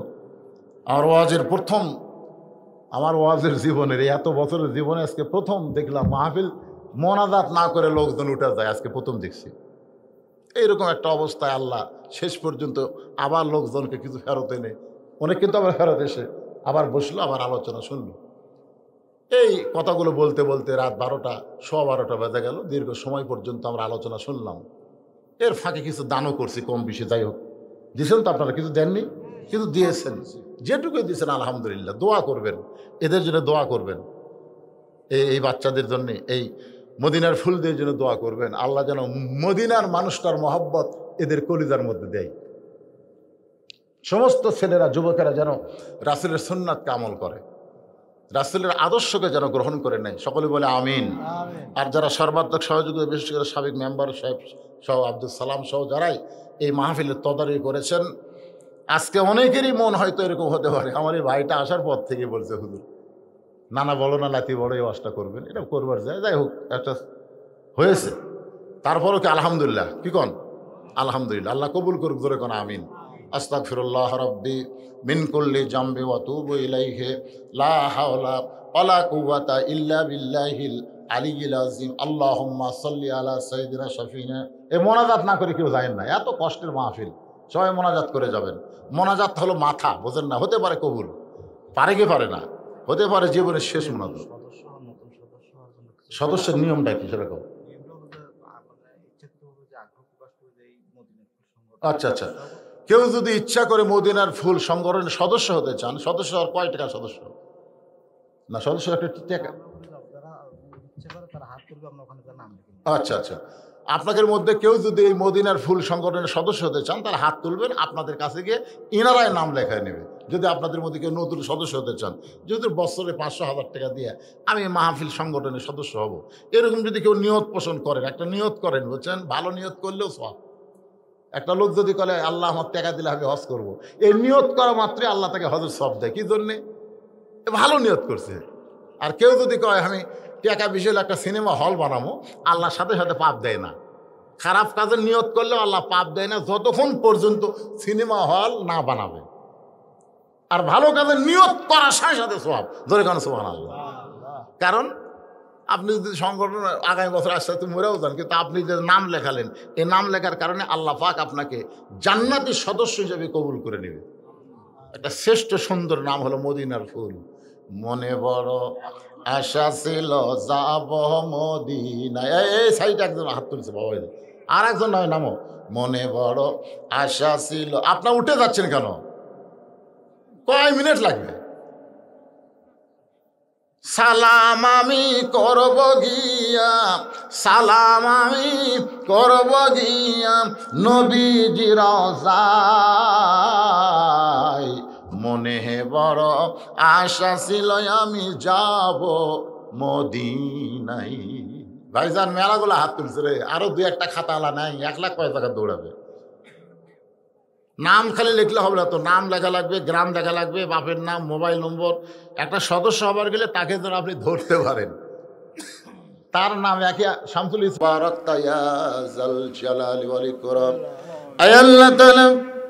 কঠিন অসুস্থ হওয়ার পরেও আল্লাহ তোমার মদিনার ফুল সংগঠনের মাহফিলে আল্লাহ তুমি আমাকে আসার তৌফিক দান করেছ। আল্লাহ ঘন্টার পর ঘন্টা আলোচনা করে আল্লাহ অবশেষে আখিরি মোনাজাতে তোমার বান্দা বান্দিদের নিয়ে হাত তুলেছি। আল্লাহ মেহেরবানি করে আজকের মাহফিল আমাদের সকলের হেদায়েতের জন্যে, নাজাতের জন্যে, জান্নাতের জন্যে কবুল করে না। এই মাহফিলের শুরু থেকে শেষ পর্যন্ত যত আলোচনা হয়েছে আল্লাহ, এর মধ্যে যদি ত্রুটি হয়, ভুল হয়, মাফ করে দিও। এর জাহাদিয়া মঞ্জুর করো। সোনার মদিনায় নবী পাকে রওজা মুবারকে আল্লাহ কবুল করে নেন। তামাম আম্বিয়া কিরাম, আসহাবে কিরাম, তাবিঈন কিরাম, তাবিঈন কিরাম, তামাম পৃথিবীর মাটির নিচে যত মুমিন মুমিনা শুয়ে আছে আল্লাহ সকলের আরওয়াহ পরে হাদিয়া কবুল করো। মাবুদ, আমরা যারা হাত তুলেছি, আমাদের জনম দুঃখনী মা যাদের কবরে চলে গেছে আল্লাহ মেহেরবানি করে মায়ের কবরকে জান্নাতের টুকরা বানিয়ে দাও। আমি সহ আমরা যারা বাবা হারে এতিম হাত তুলেছি আল্লাহ মেহেরবানি করে বাবার কবরকে জান্নাতের টুকরা কবুল করো। আল্লাহ চক ভায়া আমরা মদিনার ফুল সংগঠনকে আল্লাহ মদিনার মহান মানবের উসিলায় কবুল করে নাও। এই সংগঠনের যারা সদস্য রাসূলের সুপারিশ তাদের জন্য ওয়াজিব করে দাও। আল্লাহ প্রতি বছর সুন্দর করে একটা মাহফিল যেন করতে পারে এমন ইমানি শক্তি যুবকদেরকে দান করে দাও। আল্লাহ পর্দার অন্তরালে আমার মা বোনেরা বসে বসে আলোচনা শুনেছে, আবেদা সালিহা পর্দার কবুল করে মা ফাতেমার চরিত্র দান করে দাও। আল্লাহ আমি অসুস্থ, আমার মতো যারা অসুস্থ হয়ে হাত তুলেছে আল্লাহ সুস্থতার নিয়ামত দান করো। আল্লাহ আমার মা অসুস্থ, প্যারালাইসিস হয়ে গেছে, আল্লাহ হাত পা চলে গেছে, আর মাটাকে তুমি আল্লাহ পুরাপুরি সুস্থতা দান করো। আল্লাহ আল্লাহ তুমি রহম করো। আল্লাহ গোটা বিশ্বের মুসলমান বিশেষ করে ফিলিস্তিনের উপরে তুমি খাস রহমত নাজিল করো। আবরাহা বাদশাহ কাবা ঘর ভাঙতে আইছিল, তুমি আবাবিল পাখি দিয়া কাবাকে হেফাজত করেছো। আল্লাহ তুমি সব পারো। আল্লাহ তো ইহুদিকে পৃথিবী থেকে ধ্বংস করে দিবার পারো, তুমি সব পারো। আবরাহা বাদশাকে পারলে, হস্তি বাহিনীকে পারলে, তুমি কেন পারবে না? তুমি সবই পারো। আল্লাহ মুসলমানের রক্ত তোমার পছন্দ, এদেরকে শহীদের মর্যাদা দান করো। আল্লাহ ছোটো ছোটো বাচ্চারা শহীদ হয়ে যাচ্ছে। আল্লাহ যারা অসুস্থ আছে, যাদেরকে আহত করা হয়েছে ফিলিস্তিনে, তাদেরকে তুমি সুস্থতা দিও। আল্লাহ আল্লাহ বাংলাদেশের প্রতি তুমি খাস রহমত করো। আল্লাহ আগামীতে আমরা কোনো গণ্ডগোল ফেতনা ফাসাদে যেন না পড়ি, সুন্দরভাবে আমাদের দেশটা যেন সামনের দিকে এগিয়ে যায়। আল্লাহ তুমি তৌফিক দিয়ে দাও। আল্লাহ সুবহান রাব্বিকা রব্বিল ইজ্জাতি আম্মা ইয়াসিফুন ওয়া সালামুন আলাল